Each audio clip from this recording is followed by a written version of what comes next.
네, 안녕하십니까. 지금부터 제27회 지벨리 CEO 포럼을 시작하도록 하겠습니다. 네, 저는 진행을 맡은 주식회사 IB리더스의 정광천 대표입니다. 반갑습니다.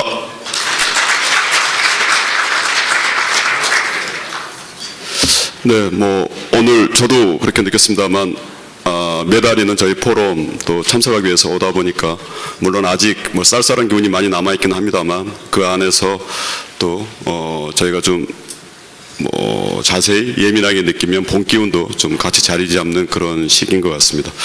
지난 우리 지벨리 CEO 포럼은 정부 각 기관에서 나와서 저희 금년에 대한 여러 가지 그 지원책이라든가 사업 설명회가 있었고요.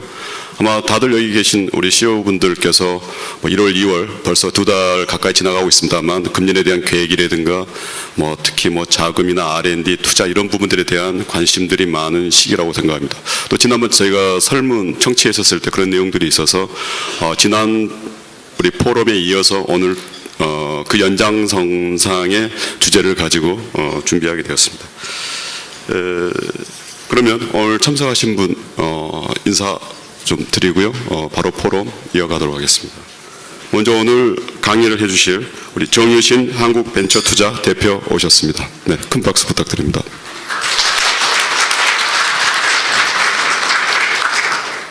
네, 강옥구 서울경영자협의회 수석 부회장 오셨습니다.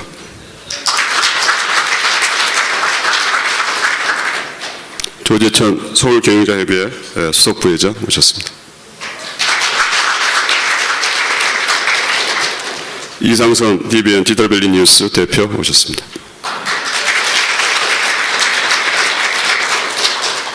병갑주 한국산업은행 금천지점 지점장 오셨습니다. 조원수 기업은행 남부지역본부 본부장 오셨습니다.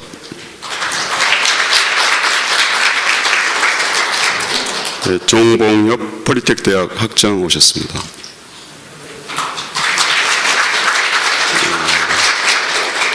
방금 인사 내용에 느끼셨겠지만 오늘 이영재 회장께서 함께 하지 못했습니다. 아마 회사 내부적으로 굉장히 중요한 그 외국 바이분이 오신 것 같습니다. 아마 일정이 아침 시간하고 겹치는 관계로 꼭 양해 말씀 전해달라는 말씀이 있었습니다.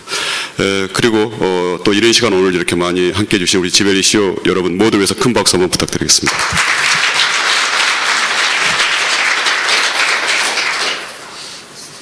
예, 방금 전에 잠깐 언급드렸습니다만 또 금년에 여러분들 계획 잡으실 때 아마 투자 관련된 여러 가지 자금적인 부분들도 저희가 항상 또 염두에 두고 관심 많은 부분입니다. 거기에 대해서 오늘 정유신 한국벤처투자 대표께서 말씀해 주시겠습니다. 그 경제학 쪽을 전공하셨는데 서울대 경제학과 학사, 서강대학교 경제학 석사, 펜실베니아 대학 와튼스쿨에서 경영학 하셨고요.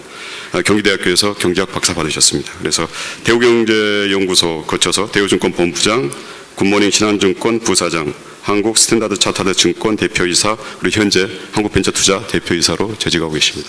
정유신 대표 앞으로 모시겠습니다. 네. 네, 저쪽으로 가시면 되겠습니다. 네, 박수 크게 한번 부탁드리겠습니다.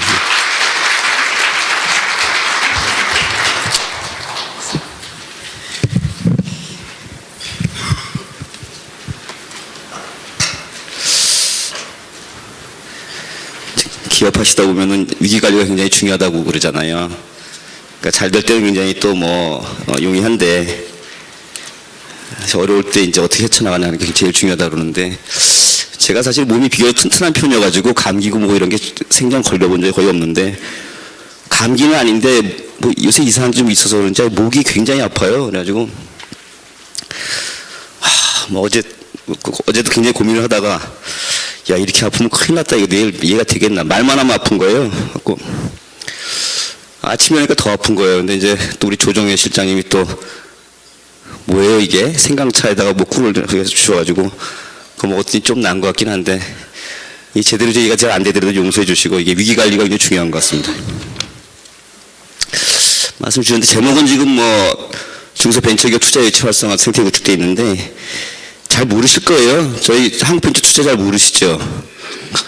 한국벤처투자를 모르시면 모태펀드 아시는 분 있을 수 있고 그렇긴 한데 그만큼 사실은 이제 그 뭐 기업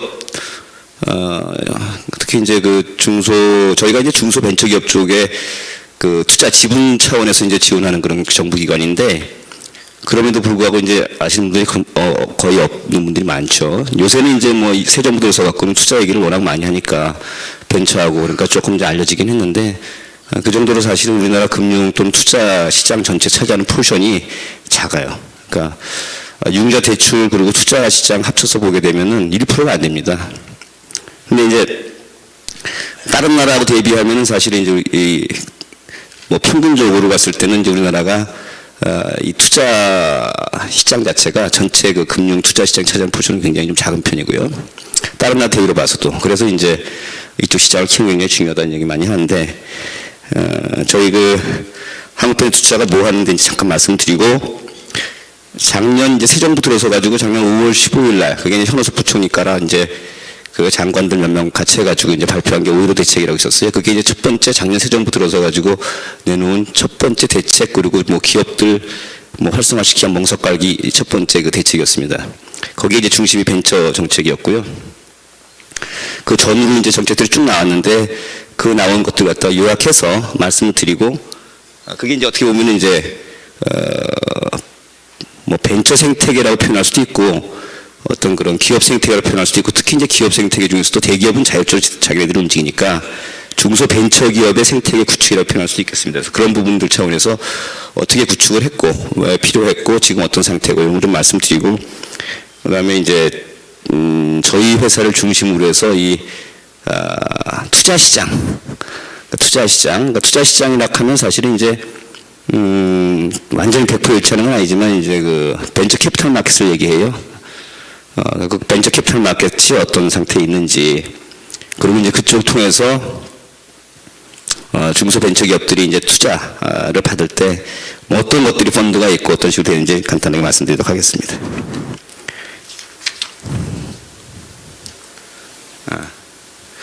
저희 회사는 지금 한 8년 차 됐어요. 2005년 벤트법 벤처 그 특별조치법에 기초해서 이제 만들어진 회사인데 중기청 산하기관이고 중소기업진흥공단이 이제 100% 지분을 갖고 있는 그런 회사입니다. 그래서 보통 일반적으로 알려져 있기는 모태펀드라고 해서 모태라는 뜻은 뭐 여러분들 얼핏 듣기도 느끼시지만 이제 모태라는 게 그 어미의 태 아니에요, 그죠? 그래서 그러니까 애를 낳는 그런 펀드다. 뭐 이제 이런 거죠. 그래서 사실은 이제 모펀드인데 모펀드가 있고 자펀드가 있다 하면 이제 자펀드의 어미인 그 모펀드인데 좀 더 이제 그 좀 작은 기업들이 태어나가지고 키워서 내보내는 그런 그 펀드다라는 의미에서 이제 모태라고 이름을 줬다고 그러고요. 그래서 이제 그 실질적인 기능이나 의미는 펀드 오브 펀드예요. 펀드의 펀드. 그래서 자펀드의 또 펀드가 되는 건 모펀드입니다. 그래서 저희 정부 예산을 통해서 모펀드가 형성이 돼 있고 그 모펀드가 그때 이제 그 자펀드의 일정 포션만큼 이제 돈을 넣어주면 자펀드를 운영하는 GP가 그러니까 GP라고 하면 제너럴 파트너라고 했고 보통 운영기관을 얘기해요. 그 운영기관이 넣어준 돈의 나머지 돈 저희가 예컨대 뭐 평균적으로 한 25% 30% 넣어준다 하면 나머지 이제 75%나 70%를 그 GP가 운영기관이 보통 일반적인 창업 투자회사인데 때로는 이제 프라이빗 에퀴티가 되기도 하고 100%를 만들어서 기관차 자금 모아서 100% 만들어서 그 펀드의 규약 정책 목적에 따라 가지고 투자를 하게 되면 그 투자된 포트폴리오를 저희가 선관 의무에 따라서 전체적으로 이제 관리를 합니다. 그게 이제 모태펀드의 구조고요. 그래서 지금 보시면은 저희가 매년 보통 한 평균적으로 한 2,500억 정도씩 그걸 종잣돈으로 해서 보통 한 25% 저희가 투자를 한다 하면 한 4분의 그러면 한 뭐 2,500억이면 1조 정도 되겠죠. 그죠? 평균적으로 1조 정도의 연간 매칭 펀드 갖다 저희가 만들어서 이제 공급을 하는 기관이고요. 그렇게 해갖고 지금 현재 이제 8년차 되고 있는데 한 1조 6천억 정도의 이제 시드문을 통해 가지고 저희가 한 6조 가까이 그 펀드 매칭 펀드 형태로 해서 시장에 지금 공급이 되어 있고 펀드 수는 한 260개 정도 돼요. 펀드 수가 왜 이렇게 많냐? 그 벤처 기업들이 작으니까 그 펀드 자체의 그 규모도 크지가 않기 때문에 이제 좀 된다고 생각하시면 되겠습니다. 그래서 지금까지 쭉 운용을 해오고 있고, 죄송한데 제가 잠깐 좀 옷을 좀 벗겠습니다.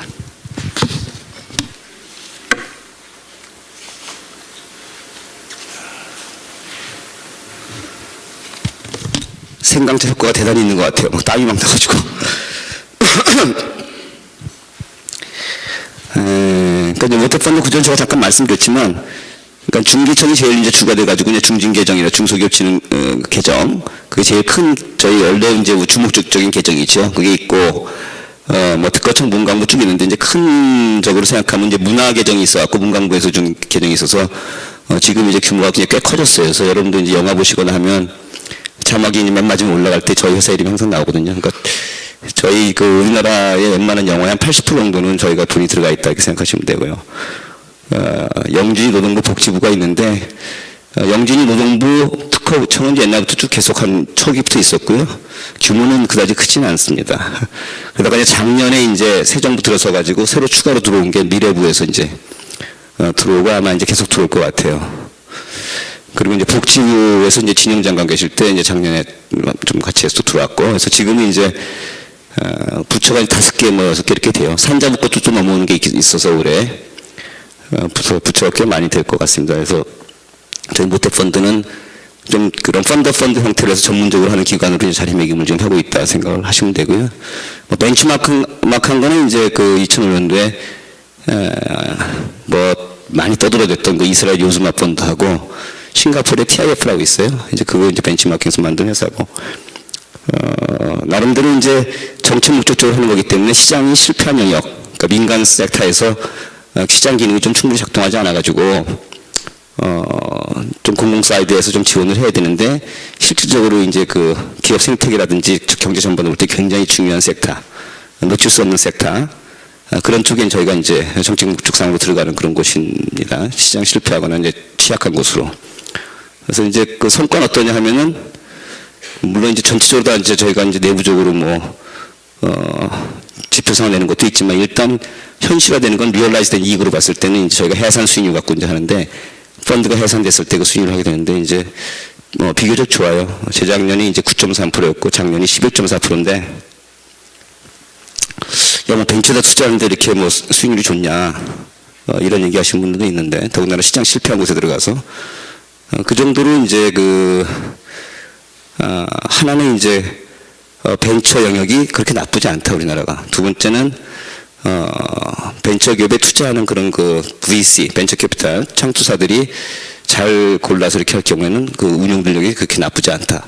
세 번째는 제가 볼 때 세 번째가 제일 중요하다고 생각하는데, 아직까지 전층의 어떤 금융 투자 시장이 있다 가정을 하면 그 비율 같은 게 있을 거예요. 나름대로 그 이제 우리 뭐 기업이 있으면 기업 다 하시는 분들이지만 재무 구조라는 게 있잖아요, 그죠? 캐피탈 스트럭처가 있어가지고 그걸 적정하게 짜는 게 굉장히 중요한데, 그 대출율을 얼마큼 하고 지분 구조를 어떻게 가져가고 이런 것들이 다 있는데, 그것을 서메이션으로 봤을 때 우리나라 경제 전체로 봤을 때에는 아직까지 그 투자, 그러니까 캐피탈, 우리나라 전체 캐피탈 스트럭처 기업들의 서메이션으로 캐피탈 스트럭처를 봤을 때 그 지분이 좀 취약하다, 그 구조가 좀 적다, 이렇게 뭐 융자 대출 대비. 아까 말씀드렸듯이 이제 전체로 보면 우리나라 융자가 99.한 3, 4% 돼요. 0.67%가 지금 지분이에요. 주식이에요. 근데 그거는 이제 굉장히 취약한 거죠. 그래서 그 얘기는 무슨 말씀이냐면, 어떤 기업들이 근데 자기가 이제 그 재무 구조를 좀 건실하게 하기 위해서 일부는 투자를 받기도 하고, 일부는 이제 대출 융자를 받기도 하고 이렇게 하는데, 나름대로 그 지분 또는 융자, 지분 투자 받는 그런 곳이 지금 굉장히 적다는 얘기죠. 그 얘기는 뭐냐면은 그 시장 자체가 굉장히 적다고 표현할 수가 있겠어요. 그러니까 벤처 캐피탈 마켓, 아까 제가 지분 투자 시장 갔다가 벤처 캐피탈 마켓으로 대변을 했는데, 그게 적다는 얘기니까 결국은 이건 바이어스 마켓이다. 그러니까 투자해주는 사람들이 갑인 그런 시장이라는 거죠. 평균적으로 봤을 때는 기업들보다. 그래서 사이즈가 굉장히 작기 때문에 적정한 지분 구조를 만들기 위해서 기업들이 지분 투자를 받으려고 하는 사람들은 꽤 있고, 그걸 공급해 줄 수 있는 그런 그 벤처 캐피탈리스트, 프라이빗 섹터의 이쪽 시장은 작다, 이런 얘기가 되겠어요. 그래서 바이어스 마켓이니까 당연히 좋은 기업들을 골라서 선택할 수가 있겠죠. VC가. 그래서 수익률이 좋은 게 아닌가 이런 생각도 해봐요. 그래서 그 세 가지 정도 이유가 있다고 저는 개인적으로 생각을 하고 있어요. 그 얘기는 또 다른 식으로 표현하면 우리나라가 좀 다이내믹한 코리아 그런 입장에서 간락하면 지금보다는 투자 시장이 좀 더 활성화돼야 되겠다. 그리고 이제 많은 분들은 2000년 초반에 벤처 붐을 또 기억을 하고 벤처 붐만 기억하는 게 아니라 벤처 붐 뒤에 붕괴를 또 기억하기 때문에 그런 문제가 있지 않을까 이제 그런 얘기들도 하시고 그러는데 제가 이제 거기에 대해서 얘기하는 거는 그런 부분들은 항상 조심해야 될 그런 영역이지만 그렇지 않다. 지금 사실 그 투자 시장이 상당히 그 다음에 침체가 돼 있었기 때문에 아직도 스틸 바이어스 마켓이고 그런 정도까지 올라갈 때까지는 그 균형점까지 갈 수 있다 이렇게 이제 얘기를 합니다. 그럼 그게 어느 정도까지 갈 수 있는 거냐라고 하면 딴 나라 대비 미국 대비는 지금 저희가 절반 정도 이하예요. 그러니까 근데 GDP 대비 이제 벤처 캐피탈 마켓의 사이즈를 갖다 상대적 비교를 보게 되면 저희가 0.1%, 미국이 0.12 내지는 0.25, 이스라엘 같이 이제 좀 벤처 강한 뭐 창업 국가 얘기하는 그런 나라 같은 경우는 0.6. 그러니까 0.1과 0.2의 차이는 0.1의 차이가 아니라 2분의 1의 차이죠. 그래서 그 정도로 이제 상당히 차이가 있는 거예요. 그래서 그런 정도까지는 지금 시장 대비 2배로 키워줘도 미국 정도 사이즈인데 상대 규모가 이제 그런 차원에서 볼 때는 이제 한국이 뭐 그동안에 많이 뭐 얘기하고 뭐 굉장히 빨리빨리가 거의 뭐 캐치프레이즈고 역동적이고 뭐 한국 뭐 그런 얘기를 많이 했지만 이런 융자나 어떤 투자, 어떤 금융 투자 시장 전체에서 구조를 보게 되면 한국은 전혀 다이내믹하지 않아요. 그러니까 이제 그게 개인적으로는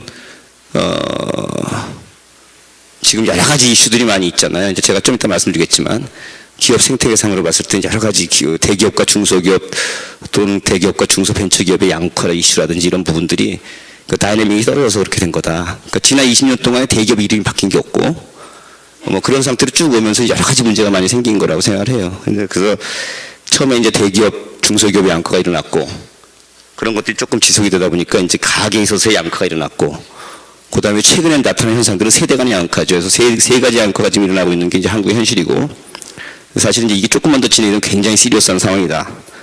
그리고 이런 시리어스한 상황을 푸는 거는 사실 여기 기업가 분들이 오셔서 그런 게 아니라 기업 외에는 대안이 없다는 거죠. 그래서 기업에서 하여간 계속 성장을 해서 가운데를 메꿔줘야 된다. 가운데 쪽에 기업이 메꿔지면 이제 기업의 양극화뿐만이 아니라 가계 양극화도 해소가 되고 세대 간의 갈등 양극화도 해소가 된다는 게 제 개인적인 생각입니다. 이제 벤처가 왜 필요하냐? 사실 이제 중소벤처를 다 포함해서 생각하시면 되겠어요. 그러니까 뭐 아시다시피 지금 대기업들이 욕먹는 이유가 뭐냐면 대기업이 그전에는 뭐 GDP에서 차지하는 포션도 굉장히 커서 야 뭐 대기업이 그럼 우리나라를 갖다 견인하는 게 아니냐. 성장률 갖다 높여주고 뭐 이런 얘기 했지만 그 이면에 사실 또 하나는 고용이었거든요. 고용 창출할 수 있는 거였는데 지난 한 10년 동안 이제 대기업이 고용 창출은 사실상 없어요. 그냥 뭐 성장에만 도움이 될 뿐이고 그것도 성장도 사실은 냉정하게 얘기하면 해외에서 뭐 또 투자하고 주로 그러기 때문에 여러 가지 생각할 부분들이 많이 있는 거죠. 서서히 이제 대기업들이 이제 뭐 대기업에서 잘못해서가 아니라 사실은 대기업 문제가 이제 구조적으로 생긴 거고 대기업 자체가 잘못된 건 아니죠.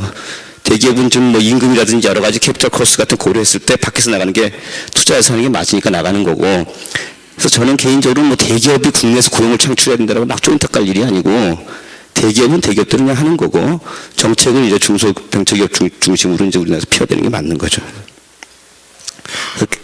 이제 뭐 저출산 고령화 임금 상승 했는데 사실은 이제 제일 키포인트가 뭐냐면 잠재 성장률이 계속 떨어지고 있다는 거예요. 2000부터 보면 한국은 한 5, 6년마다 사실은 잠재 성장률이 1%씩 떨어졌어요. 그래서 2000년 초반만 해도 저희가 한 6, 7% 했는데 성장률이 지금은 이제 뭐 3%. 이 상태로 가면 2% 떨어진다는 거잖아요. 그래서 제가 이제 그 뭐 무슨 자문회 가면 이제 그런 얘기도 드리는데 이 정부의 묻고는 여러 가지로 해석할 수가 있지만 사실은 성장률만 보게 되면 5년 지났을 때 잠재 성장률이 지금 3%에서 4% 올라가면 성공이에요. 잠재 성장률 얘기하는 겁니다. 실질적인 성장률 얘기하는 게 아니라 그러니까 그 캐퍼가 3%에 대해서 4%대를 올리면 그건 성공이다. 왜냐하면 잠재 성장률이 이렇게 떨어져서 성장률이 낮아지면 결국은 이제 세수가 안 되잖아요. 지금 빵꾸 나고 있지만 세수가 이렇게 빵꾸 나면 사실은 이제 그 세출 수요는 엄청나게 늘어나고 있기 때문에 복지에 청년 실업에 뭐 노령화에 엄청나게 세출 수요 늘어나기 때문에 감당할 수가 없어요. 그래서 그렇기 때문에 그건 바로 사회적 갈등이 그다음에 정치적 이슈이기 때문에 그걸 해소할 수 있는 거는 오로지 이거 올리는 거면 없다. 그러면 잠재 성장률을 어떻게 올릴 수 있느냐? 뭐 여러 가지 측면에서 접근할 수 있지만 사실은 지금 뭐 노력을 안 해갖고 잠재 수준이 떨어진 게 아니잖아요. 그러니까 그 이유가 뭐냐 보게 되면 결국은 생산성이 떨어진 거예요. 기존 인더스트리 갖고는 한계 봉착한 거죠. 기존 인더스트리에 지금 대기업과 중소기업 쭉 있는데 그 균형점에서는 여기서 균형인 거고 한계 봉착한 겁니다. 그래서 결국은 신산업과 신시장이 나오지 않으면 안 된다라고 이제 결론이 나는 거고요. 지금 하는 일에 있어서 비효율적인 측면도 있겠죠. 그런 걸 개선하면 좀 나아질 수 있는데 그거는 뭐 크지 않을 거고 결국은 신산업과 신시장의 문제다. 이건 우리나라만의 문제가 아니라 글로벌리 사실 동일한 이슈예요. 글로벌리 사실은 이제 성장 동력 또는 잠재성이 떨어졌기 때문에 지금 문제가 생긴 거고 미국이 사실 이렇게 서프라이 온 것도 사실은 금융기관의 인베스트먼트 뱅킹에 탐욕 그러지만 그런 게 아니고 사실은 잠재성의 하락이 뒤에 있었던 거예요. 그러니까 이제 그 얘기하자면 긴데 그래서 결국은 그런 요인 때문에 생긴 거기 때문에 신시장과 신산업이 나오지 않으면 안 되는 상황이고 이거는 제가 지지권으로 말씀드리지만 굉장히 중요해요.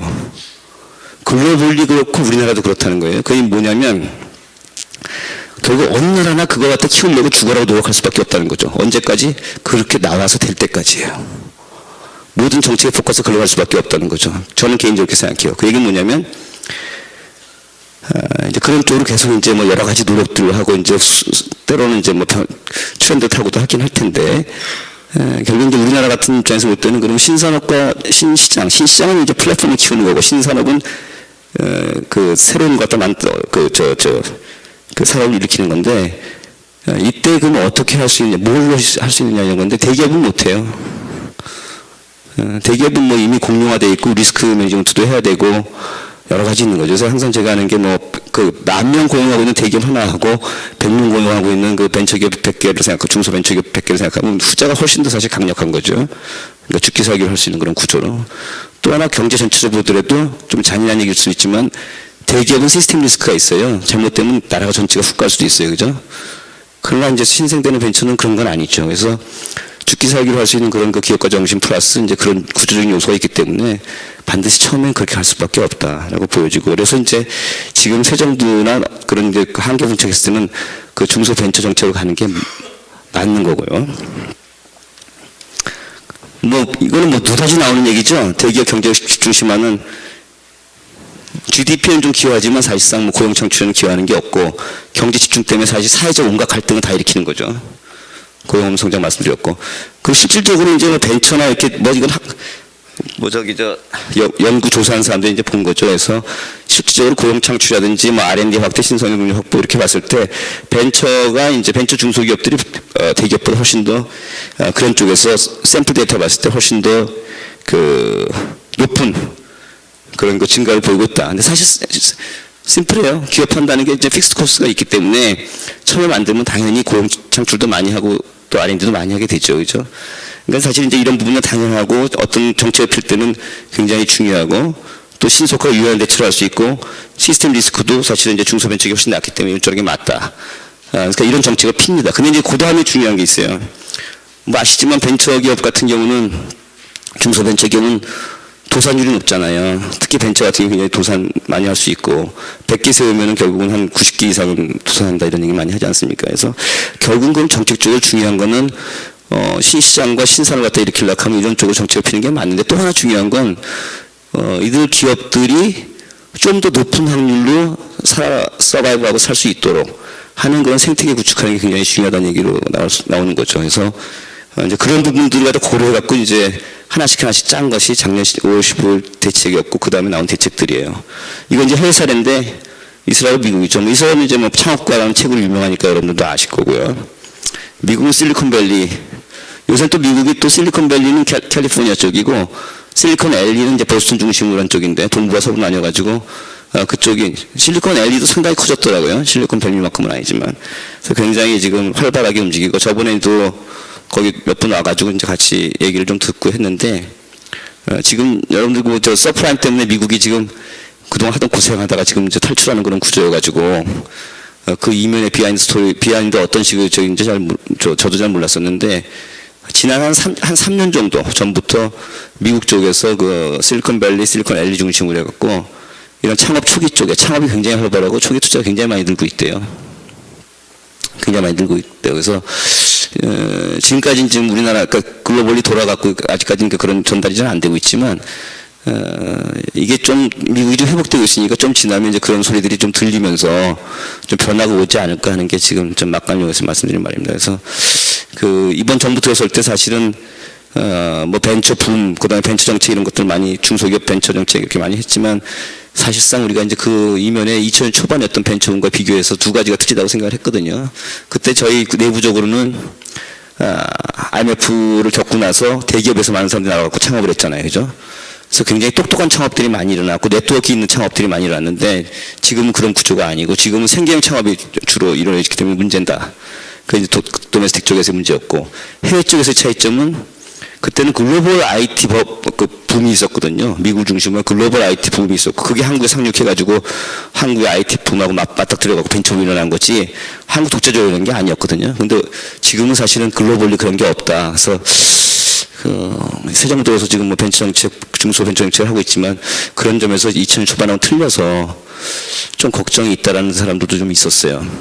근데 이제 보니까 이미 이제 미국 쪽에서 한 2, 3년 전부터 사실 굉장히 그런 창업과 초기 투자가 활발하게 좀 크게 일어나고 있다는 거죠. 그래서 시간이 좀 지나면은 그런 좀 맞을 경우에는 좀 희망이 생길 수 있겠다. 그런 생각을 해봅니다.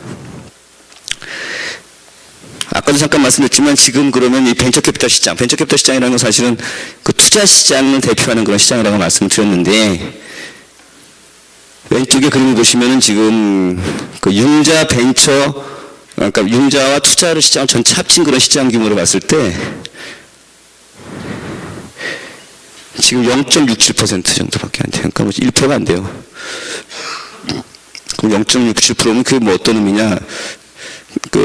GDP 대비 딴 나라와 상대 비교를 하게 되면 저희가 한 0.1, 이스라엘 0.6 또는 7, 미국이 0.2 이렇게 돼요. 그래서 미국의 절반, 이스라엘의 6분의 1 정도 수준이다. 그 정도로 사실 이제 투자 시장이 취약하다. 그러니까 이걸 만약 기업으로 말씀드리면 여기 모이신 분들의 평균적인 기업들의 캐피탈 스트럭처, 재무 구조는 융자가 그렇게 많고 지분 구조가 적다는 거죠. 그죠? 그러니까 우리가 지금 여기 계신 분들도 뭐 기업마다 특성이 있어 다 다르지만 뭐 배당으로 해서 쭉 가시는 분도 있고 IPO 안 하시는 분도 있지만 또 IPO 하시는 그 기업들도 있잖아요. 그죠? 이제 IPO 하려고 하면 사실은 이제 공모 일반 투자 대상으로 해서 이제 저희 공모라고 이런 구조이기 때문에 나름대로 이제 지분 구조라든지 이런 것들이 굉장히 중요해지는데 평균적으로 봤을 때는 우리나라가 이제 지분 구조가 굉장히 취약하다는 얘기예요. 융자 대출 중심으로 돼 있고. 그러니까 사실은 평균적으로 그렇다는 얘기는 기업이 IPO로 가려고 하면 이제 지분 구조, 적정한 지분 구조를 갖다가 대주주가 갖고 있어야 되고, 뭐 여러 가지 그런 투자자들이 좋아할 만한, 선호할 만한 그런 것들이 다 있는데, 그런 쪽에서 굉장히 취약하다는 얘기니까 당연히 IPO 할 수 있는 기업 수가 적고 잘 안 되겠죠. 그래서 작년에 이제 저희가 코스닥에 IPO 된 게 21개, 그리고 코스피 쪽에가 뭐 9개인가 뭐 이렇게 하면 전체적으로 해서 30개인가 뭐 이 정도밖에 안 될 거예요. 그러니까 코스닥 쪽이 21개라는 건 예년에 비하면 3분의 1 수준 떨어진 거고. 그러니까 뭐 거기에 대해서 거래소가 좀 문제가 있다. 너무 요건, IPO 상장 요건 너무 강화되어 그런 것도 있다. 뭐 여러 가지 요건들이 있는데 제가 볼 때는 지금 이런 구조도 좀 이유가 있는 것 같다고 생각을 하죠.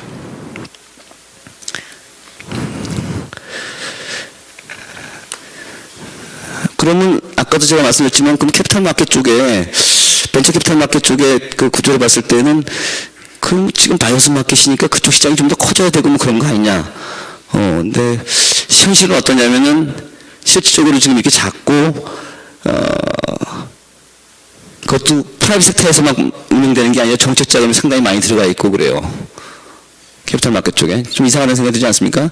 캐피탈 마켓 쪽에 그 구조가 굉장히 지금 사실은 전체적인 비중을 봤을 때 굉장히 작고 그러면 원래 작으면 커져야 되는 게 어느 정도까지 2배 이상 커져야 되는 게 맞다 하면은 그때까지 클 때까지는 기회도 많이 있고 돈도 많이 벌 수 있고 해가지고 시장도 커지고 뭐 그럴 것 같은데 현실은 사실은 이제 들어사겠다는 애들이 굉장히 좀 취약하고 저희 같은 모태펀드 같은 정책 자금이 들어가서 또 매칭하는데 돈을 넣어줘야 되고 이런 구조들이 많이 있어요. 그래서 이런 부분이 전반적으로 어떤 거냐. 그러니까 뭐 여러 가지 요인이 있는 것 같아요. 제가 보기에는 아까 말씀드린 이제 기업 생태계상으로 구축돼야 될 요소들이 많이 빠져 있는 게 하나 있고 또 뭐 정보 비대칭 요소도 있어가지고 충분히 정보가 커뮤니케이션이 안 되는 것도 있고, 왜냐하면 여기가 주로 사모와 비상장 기업들이잖아요. 그러니까 이런 기업의 정보라든지 또는 사모펀드 만들었을 때 정보라든지 이런 것들이 오픈되는 그런 구조가 아니어가지고, 그런 측면에서 이제 충분히 효율적으로 갈 수 있을 만큼 돼 있는 그런 구조에도 불구하고 안 되는 그런 측면도 있고 해서, 이런 부분들이 이제 빨리 좀 정리가 되고 커져야 되겠다, 효율화되겠다, 그런 요소들이 많이 있습니다. 실질적으로 보게 되면 지금 벤처 캐피탈 마켓이 굉장히 작음에도 불구하고 정책 자금이 들어와 있는 게 굉장히 많고 있는 그런 높은 정책 자금 비중이 그런 게 좀 문제가 있고, 지금 보면은 저희 같은 그런 정책 기관의 비중이 거의 절반이에요. 그다음에 또 하나 이제 초기 투자가 굉장히 적고, 초기 투자하는 건 보통 이제 한 3년 이내, 창업 3년 이내에 또 기업들 갖다 얘기한다 하면 그런 쪽에 이제 투자가 굉장히 적다. 그러니까 저희가 지금 사실은 초기 쪽에 대해서는 3분의 1 정도는 무조건 넣어주려고 하는데, 펀드 만드는 데 있어서.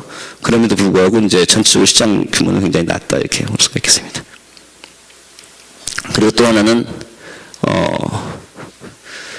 그러니까 기관 투자자 이런 부분들이 굉장히 비중이 낮은 것, 그 다음에 또 초기 투자가 작은 것, 이런 부분들이 있고, 업종별 투자 보게 되면은 뭐 비교적 고른 편이에요. 고른 편이고, 최근에 이제 저희가 이제 이쪽 업계에서는 바카라라 그래가지고 바이오, 의료 바이오 쪽하고, 또는 이제 카는 이제 카톡 얘기해서 SNS 모바일 쪽 얘기하는데 그쪽 관련된 그런 업종하고, 라는 이제 표현 썩 좋진 않은데, 제가 만든 용어는 아니니까 용서해 주시고, 이게 딴따라 그래가지고 좀 이렇게 음악, 이렇게 문화, 예술 이런 쪽인데, 그런 쪽 세 가지 업종들이 이제, 좀 투자가 좀 늘어나는 추세에 있습니다. 그리고 이제 여기 아까 이제 말씀드린 대로 벤처 캐피탈 마켓 쪽에 이제 여러 가지 이제 왜 구조적으로 봤을 때는 적정한 옵티멀한 어떤 캐피탈 스트럭처를 짜려면 꽤 커져야 되는데 안 커지느냐 하는 그런 측면에서 정부 비대칭 얘기도 드렸고, 그 다음에 이제 지금 금융 투자 쪽에서 어떤 그런 정치 쪽에서 융자 대출 비중이 높은 것도 얘기 드렸는데, 또 하나 이제 굉장히 중요한 요소 중에 하나가 회수 시장이 굉장히 이제 취약한 거예요. 그러니까 이제 기업 차원에서 볼 때는 이제 기업이 성장 자금을 받아갖고 기업을 키우고 이제 이런 게 있지만, 이면에 이제 동전의 양면에 또 한쪽은 이제 투자자잖아요. 그래서 투자자 측면에서 봤을 때는 결국 투자한 다음에 회수를 원활하게 해낼 수 있어야 되는데, 회수 시장이 제대로 안 돼 있어서 결국 투자가 제대로 형성이 잘 안 되는 거. 이게 이제 사실 전체적으로 이제 기업 생태가 적정하게 되지 않은 그런 이유 중에 굉장히 중요한 이유입니다. 그래서 보시게 되면 지금까지 이제 쭉 연도별로 나 있는데, 국내 VC 회수용별 비중을 보게 되면 IPO가 2012년 기준으로 했을 때는 한 20%가 안 돼요. M&A는 1%. 그 다음에 이제 프로젝트라 해야 되는데, 프로젝트는 사실 이제 주로 문화 펀드를 얘기하는 겁니다. 영화 같은 경우 이런 것들은 되게 영화 한 단위 또는 오페라 한 단위 이런 식으로 해서 저희가 이제 투자를 받기 때문에 프로젝트라고 표현을 하는 거고, 이제 주식 매각 성화는 OTC 장외시장에서 이제 주식을 갖다 매각하는 거. 채권은 보통 이제 메자닌이라고 해가지고 CBW 같은 걸 얘기하는데, 포인트는 뭐냐면 M&A라든지 IPO가 사실 주가 돼야 되는데, 그게 지금 사실 20%도 안 되고, M&A 같은 게 그걸 1%라는 거죠. 그래서 이런 원래 회수 툴이 돼야 되는 그런 시장인 M&A하고 지금 IPO가 너무너무 낮다, 비중이. 이런 부분들이 결국은 기업 생태 계산으로 봤을 때, 기업이 투자금을 받아야 되는 그런 구조에 봤을 때 기업들이 투자를 받지 못하는, 왜 투자가 지금 나타나지 않으니까 그런 요소가 돼가지고 결국은 단계별로 어떤 생태가 있다고 했을 때 그런 쪽 형성이 제대로 안 되고 있다, 이렇게 말씀을 수가 있겠어요. 뒤에서 잠깐 보면, 그래서 이제 저희가 이제 5월 15일 날 이제 작년 5월 15일 날 그런 생태계 순환의 어떤 그런 대책 갖다 마련했는데, 이거 간단히 이제 표로 보여드리면 이런 표로 볼 수 있을 수 있습니다.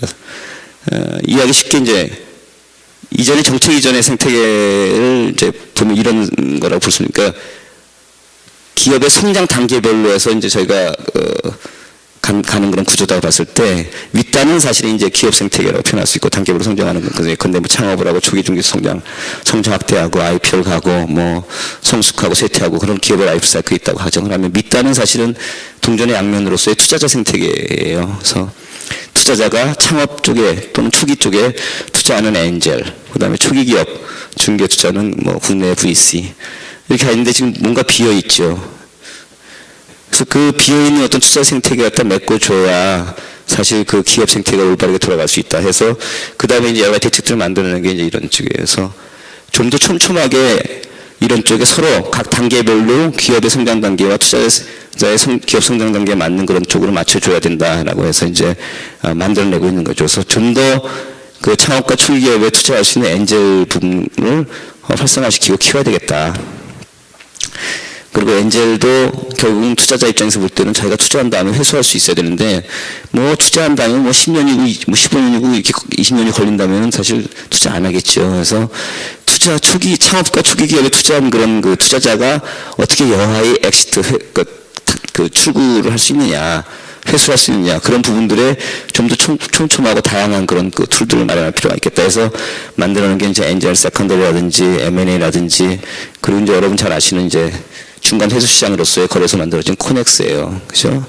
이런 시장들 갖다가 이제 활성시키고, 그냥 활성화시키는 것 뿐만이 아니라 이런 시장들이 연결될 수 있는 구조를 만드는 게 굉장히 중요하다 한 거죠. 그래서 활성화 요건 옆에 오른쪽에 있는데, 이런 건 참조 한번 하시고, 그래서 이런 쪽으로 이제 맞추기 위해서 만든 게 사실은 이제 작년 5월 15일 이후 여러 가지 몇 가지 대책이에요. 그래서 포인트는 공급 사이드, 수요 사이드가 있는데, 공급은 결국 기업가 쪽이죠. 그래서 뭐 기업 쪽에서 어떻게 하면 좀 기업가 정신을 제고될 수 있도록 하느냐 하는 것 중에 이제 중요한 포인트가 뭐 여러 가지 있지만, 연대보증제 폐지하는 그런 부분들이고, 이제 이것도 뭐 지금 형식적으로 다 돼 있는데 실질적으로 얼마나 되는지는 정확히 모르겠어요. 오직 또 자칫 잘못하면 또 연대보증제 폐지해서 대출융자 뭐 이런 거 그냥 하지 말라 하니까 오히려 그냥 대출융자를 또 안 할 수도 있는 거고, 그래서 이제 그 여러 가지 이제 그런 이슈들이 있지만, 하여간 이게 일정 시간이 가게 되면 이제 뭐 좀 활성화되는 쪽으로 가겠죠. 그래서 기업 정신가를 제고하기 위해서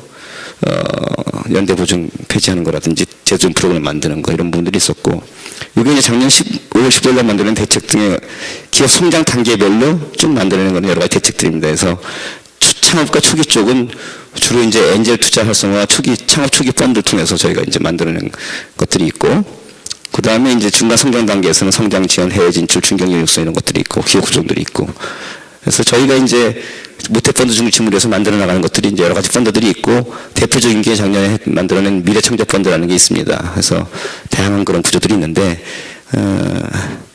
저희 그 모태펀드 말고도 뭐 아시는 분들은 아시지만 이제 금융위원회에서 또 이제 성장 사다리 펀드 같은 거 만들었어요.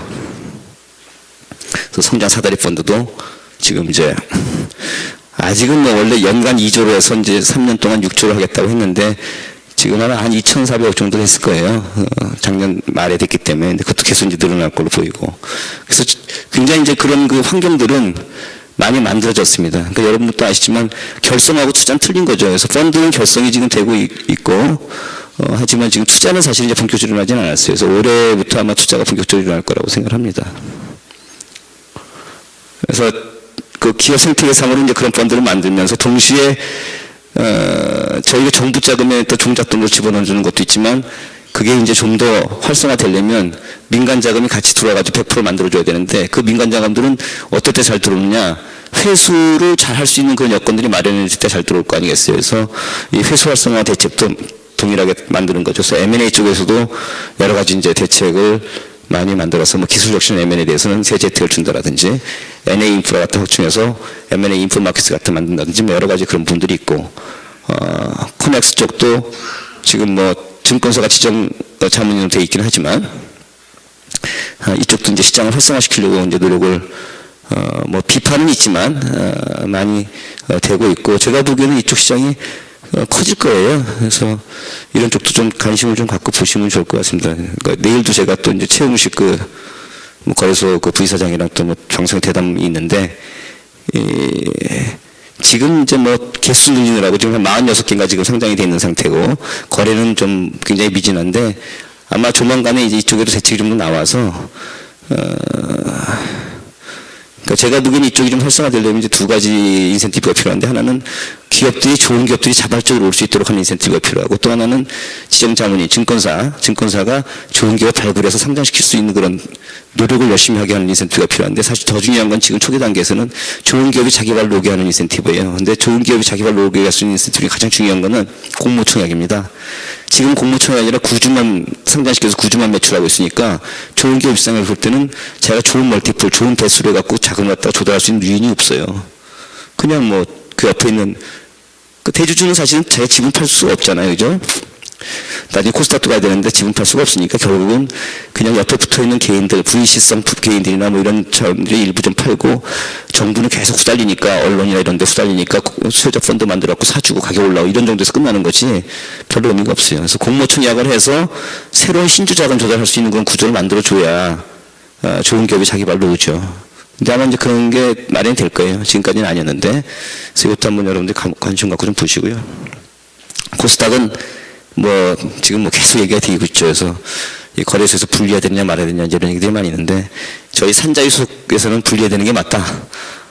그래야 좀 기업가 정신이 발동하고 좀 좀 활성화되고 좀 돈도 뭐 거래량도 활발화되고 그런 거 아니냐 이렇게 보고 금융이나 또 거래소 쪽에서는 무슨 소리냐 자기는 해야지 뭐 이렇게 하는데 하여간 가버넌스 이슈, 컴플라이언스 가버넌스 이슈는 있는 건 틀림없어요.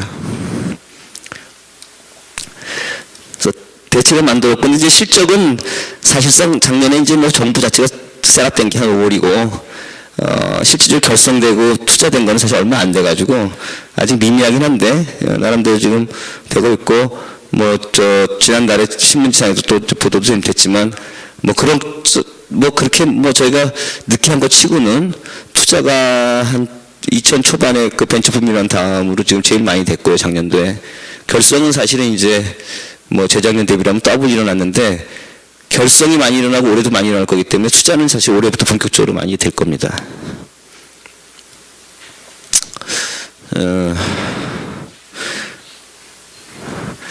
그 회수 쪽은 아까도 말씀했지만 이제 코스닥 얘기들 많이 하시지만 코넥스가 굉장히 중요하고요. 코넥스가 중요한 이유는 코넥스 이제 중간 회수 시장이라고 표현하는 건 뭐냐면 이를테면 코스닥 같은 경우에는 평균적으로 그 VC가 투자한 다음에 8년 내지 10년 뒤에 엑시트 할 수 있는, IPO 할 수 있는 그런 구조예요. 근데 그렇게 하려면 사실은 견딜 수 없어요. 왜 견딜 수 없느냐? 그러니까 첫째는 그 투자 회행 기간이 너무 길어서 견딜 수가 없고, 그 다음에 이제 제가 이제 그 뭐 어디 가서 좀 그런 얘기 많이 말씀드리는데, 지금 우리나라 기업 생태계가 공동화된 이유가 뭐냐? 가운데가 빵꾸난 이유가 뭐냐? 그래서 온갖 지금 양극화를 일으킨 이유가 뭐냐 보면, 대기업과 중소벤처기업 간의 어떤 그런 그 대기업의 불공정 거래로 인해서 생긴 그런 요인도 있지만, 또 하나 굉장히 중요한 이유 중에 하나가 뭐냐면 기술 혁신이 무지하게 빨라요. 지금 산업 기술 혁신이 너무 빠르고 변화가 또 하나는 이제 세계화가 너무 많이 돼서 플랫폼이 너무 넓어졌어요. 그래서 두 가지 이유 때문에 어떤 결과가 도출이 되냐면 제품과 그 섹터, 인더스트리 사이클이 굉장히 짧아졌어요. 굉장히 짧아졌어요. 그러니까 뭐 비근한 예로 제가 이제 뭐 가끔 뭐 저희 투자한 것 중에 이제 그 썬데이 토즈 뭐 저 애니팡이 있는데 재작년에 보니까는 한 달에 100억이 매출이 나요. 근데 뭐 게임이라는 건 여러분들 아시지만 코스트가 뭐 픽스드 코스트 들어가는 게 거의 없잖아요. 개발 비용 뭐 빠르니까. 근데 카카오하고 50 나눈다 하니까 이게 넷 프라핏이 거의 한 달에 50억이면은 1년이면 600억 아닙니까? 그래서 딱 계산하니까 이거 자본 구조를 보면 이건 완전 대박인 거예요. 그래서 야 이거 좀 돈 좀 되겠다. 저희도 이제 공공기관이긴 하지만 저희는 회수를 해야 되기 때문에 돈이 굉장히 중요한데 돈 좀 되겠다 그랬는데 한 달 후에 캔디팡 나오고 그 다음에 또 한 달 후인가 두 달 후에 드래곤 나와가지고 무너져요. 아니 뭐 극단적인 얘기는 하지만 이제 그거 보면서 어떤 걸 느끼냐면 야 이게 확실히 이제 그런 거 게임은 특히 더 그렇지만 다른 섹터 쪽도 굉장히 이런 게 지금 조사를 해보니까 다 그런 거예요.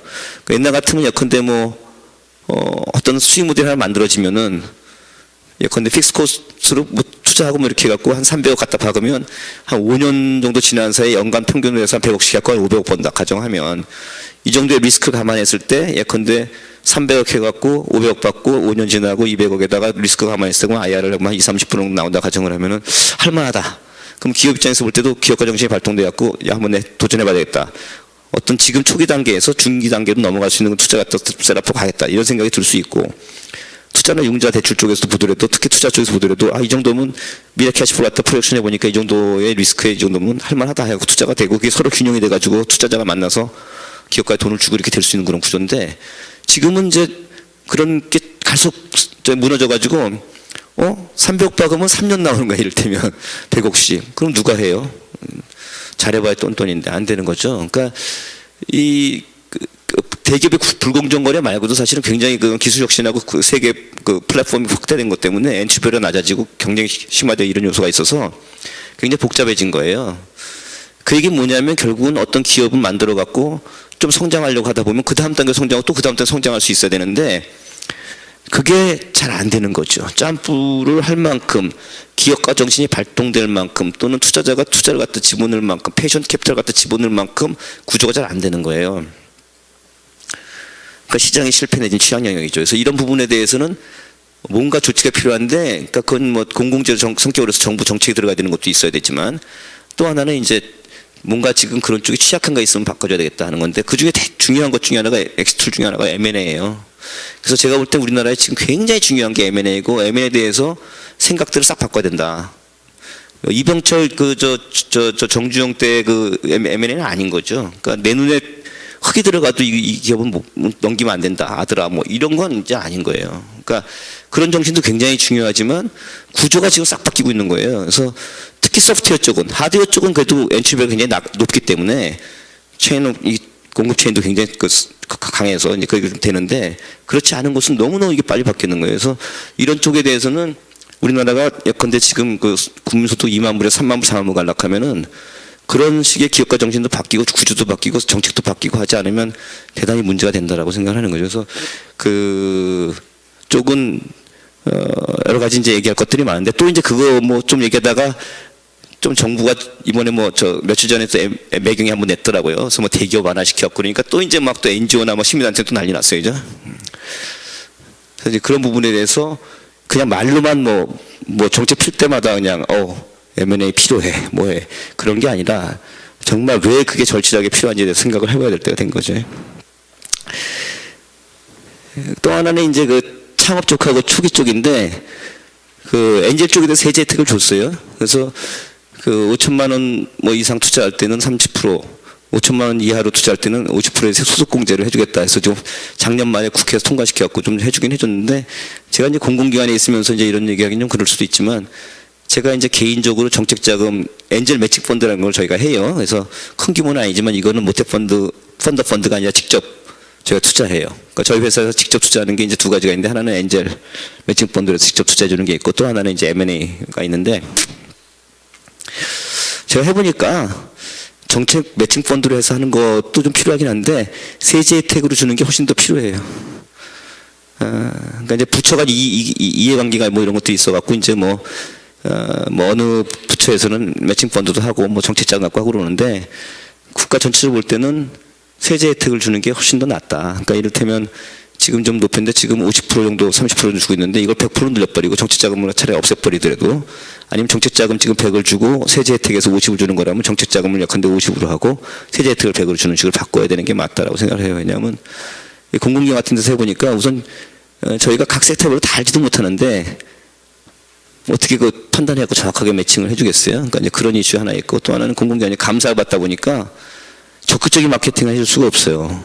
그래서 그런 것보다는 차라리 소득공제 같은 확실하게 해줘서 내가 세금 내느니 약간데 투자해가지고 하겠다. 그러면 자기 돈 나갔으니까 죽기 살기로 멘토링 할 거 아니겠어요? 근데 그것이 실질적으로 훨씬 더 같은 돈이라면 효과가 크고 또 지금 아까도 잠깐 말씀드렸지만 우리나라 굉장히 좀 절실한 게 작년 1년은 창업을 유도하고 초기기업을 갖다 저기 하는 거였으면 금년도부터는 중요한 게 생경 창업이 아니라 똑똑한 창업을 갖다 유도하는 거 하고 그다음에 창업 초기 기업들 갖다가 그 다음 단계로 성장시키는 게 이제 중요한 그런 건데 그런 측면에서 봤을 때는 이제 이걸 좀 바꾸는 게 좋겠다 해서 저희는 계속 지금 얘기를 하고 있는데 이게 폴리티컬한 이슈가 되면 간단치 않은 것 같아요. 그래서 그 창업과 초기 기업 쪽을 갖다 계속 키우는 게 중요하다 하는 거고요. 그러니까 결국은 기업 생태계에서 봤을 때 아까 제가 도표상도 보여드렸지만 그 창업 초기 기업 쪽을 어떻게 창업 쪽은 생계형 창업에서 똑똑한 창업을 어떻게 만드느냐 그 다음에 창업되고 초기 기업 상태에 있는 기업들을 그 다음 단계로 어떻게 키우느냐 하는 게 굉장히 중요하고요. 그 다음에 이제 또 하나는 이제 중소기업 중견기업을 그 다음 단계에서 더 한번 키워갖고 대기업 상태로 또는 중견기업으로 키우는 그게 이제 중요한 그런 상태가 되는데 그런 부분들은 지금 정책적으로도 별로 없어요. 그러니까 뭐 저번에도 어디랑도 와서 한번 얘기해 보니까 미국 쪽에서 이제 대표적으로 이제 그런 걸 좀 많이 하는 사람이 그 워렌 버핏이에요. 워렌 버핏 아시죠? 워렌 버핏이 보통 이제 중소 중견기업들 갖다가 해갖고 뭐 다음 단계로 이제 키우는 그런 작업들을 많이 하는 그런 그 펀드고, 또 유럽에 또 뭐 드롯인가 뭐 그쪽도 하나 이제 그런 식으로 굉장히 많이 하더라고요. 근데 우리나라는 이제 그런 게 마땅한 그런 걸 할 만한 지금 PE가 아직 형성이 제대로 안 돼 있죠, 프라이빗티가. 그렇다 하면 사실 이제 정부에서 좀 그런 쪽 같은 나서 좀 해줘야 되는데 아직은 이제 그런 게 안 돼 있는 상태입니다. 그래서 기업 생태계로 봤을 때는 좀 거기가 빈 자리다. 그러니까 지금 중견기업 뭐 협회도 하나 만들어졌죠. 근데 그런 부분들이 좀 비어 있고, 오히려 이제 창업 초기 쪽은 지금 많이 얘기해가지고 조금 저희가 바꿔나가고 있어요. 뭐 이제 크라우딩 펀드까지도 요새 얘기하죠. 근데 이게 좀 여러 가지 이슈가 있었고 아직 잘 되고 있지는 않은데, 아주 초기업 초기 단계 일반 불특정 다수의 자금들을 모아갖고 이제 창업과 초기 기업에다 자금 공급하는 그런 펀드입니다. 뭐 이제 투자 연계형 창업 R&D가 있는데, 이건 이스라엘형 TRK 갖고 테크니컬 인큐베이팅 프로그램인데, 저희가 작년에도 이제 이런 쪽에 그 전문적으로 지원해 줄 수 있는 그 기관들을 5개 선정했고, 며칠 전에도 제가 이제 이거 심사위원 들어가서 또 선정을 했는데, 이런 쪽이 굉장히 그 유망하다고 그래요. 그래서 한번 관심 있는 분들은 한번 보시는 것도 좋을 것 같아요. 뭐냐면 작지만 이제 이를테면 투자자로부터 저희가 선정한 어떤 그 투자기관, 그 좀 전문성이 있는 엔젤, 전문 엔젤 또는 그 VC가 되겠는데, 저희가 이제 선정한 기관들이 투자를 하면 R&D 자금으로 거기에 5배를 또 붙여줘요. 근데 이제 그 기업 입장에서부터 좋은 거는 뭐냐면, 자금은 그만큼 받고 R&D나 이런 쪽으로 지분 구조는 흔들리는 게 없는 거예요. 이 R&D는 지분하고 관계가 없기 때문에. 그래서 지분 구조를 갖다가 다치지 않으면서, 그렇다고 무슨 뭐 대출 융자의 어떤 그런 부담도 특별하게 없으면서 자금은 확보할 수가 있는 거죠. 그리고 또 투자자랑 연계해서 하기 때문에 투자자가 이렇게 하면 좋겠다고 한 거이기 때문에, 이게 해서 나가게 되면 투자자가 더 투자를 하거나 다른 쪽에 상위 개념의 투자 갖다 또 끌고 올 수 있는 거죠. 그래서 생태계상으로 그 다음 단계 넘어가기 굉장히 용이한 겁니다. 그래서 이거는 굉장히 좋은 프로그램으로 지금 시장에서 인식이 되고 있고, 이스라엘도 여기 돼 있지만 뭐 창업 성공률이 50% 넘었다 그래요. 이 프로그램 통해서 요즘 어때?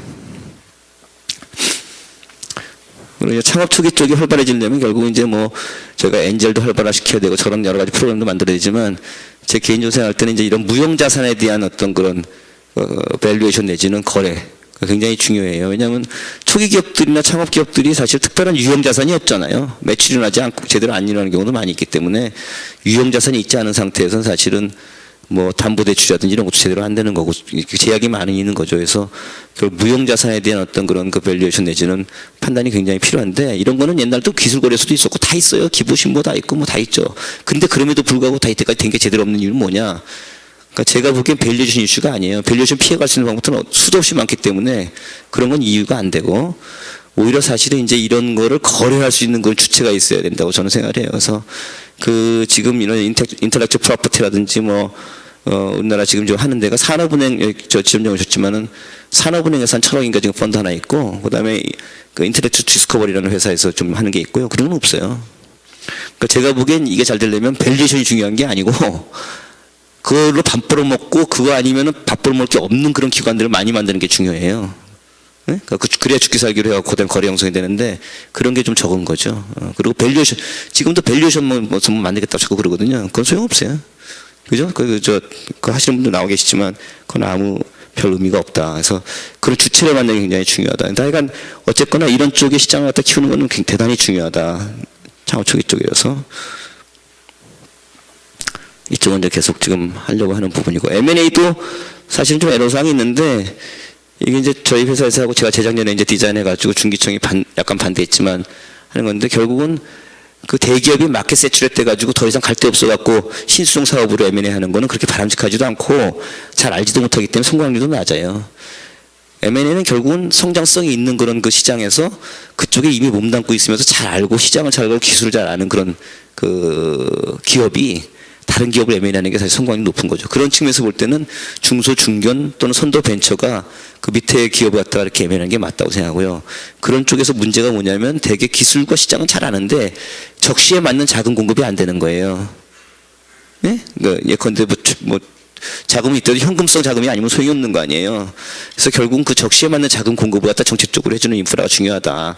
그래서 정부가 그런 펀드를 만들 때 그냥 펀드가 아니라 이거는 조건을 특별하게 달지 않고 피 받겠다 이런 얘기도 하지 말고 리퀴디티 프로바이더, 유동성 공급하는 그런 차원에서 하는 그런 M&A 펀드가 중요하다 해서 제가 재작년에 만들었고 지금 한 5건 정도 했는데 조그만 기업들로 비교적 성공적입니다. 아까도 이제 말씀드렸지만 앞으로 중요한 거는 뭐 여러 가지 있겠는데 신산업, 신시장 도출이 굉장히 중요하고요. 지금 미래부가 있었고 ICT 얘기를 하지만 제가 보기에는 ICT 갖고는 우리나라 절대로 3만 불, 4만 불 못 가요. 그러니까 그 ICT만 갖고는 안 되고 그게 암만 전후방 뭐 스피로브 이펙트가 크다 하더라도 그건 안 되고 새로운 쪽으로 해야 되는데 그렇다 해서 MB 때처럼 뭐 개나 소나 다 하겠다는 식으로 가는 건 안 됩니다. 그래서 분명히 국가적으로 우선순위를 정해서 국가적으로 의미 있는 그런 인더스트리 쪽에 가는 게 맞고요. 물론 이제 그 과정에서 분명히 이해관계와 그 이익단체와 로비들이 많기 때문에 왜 우리는 안 해주냐 이런 얘기 많이 있겠지만 그거는 분명히 정부가 정리를 해야 된다고 생각하고요. 저는 개인적으로는 그 의료바이오하고 IoT라고 생각해요. 근데 의료바이오는 키워야 되는데 지금 너무 지금 우리나라가 늦었고요. 그 이유는 뭐 의사들의 이해관계도 있고 여러 가지가 있는 것 같긴 한데 그거는 이제 과감하게 자르고 가야 된다고 생각을 하고요. 왜냐하면 우리나라도 지금 고령화가 됐고 중국 같은 경우에 옆에 있는 중국은 지금 국가적으로 GDP 목표가 7.5%지만 의료바이오 산업의 목표는 25%예요. 이미 작년에 25%를 달성을 했고 이게 5년만 가면요 끔찍한 차이가 나는 거거든요. 근데 지금 우리나라 그 국가적으로 지금 의료바이오가 시장이 조금 좀 그 취약하고 실패되는 영역이 있죠. 그렇다는 이유를 해갖고 지금 인프라 구축을 안 하고 있는데 이건 대단히 큰 문제다 이렇게 생각하고요.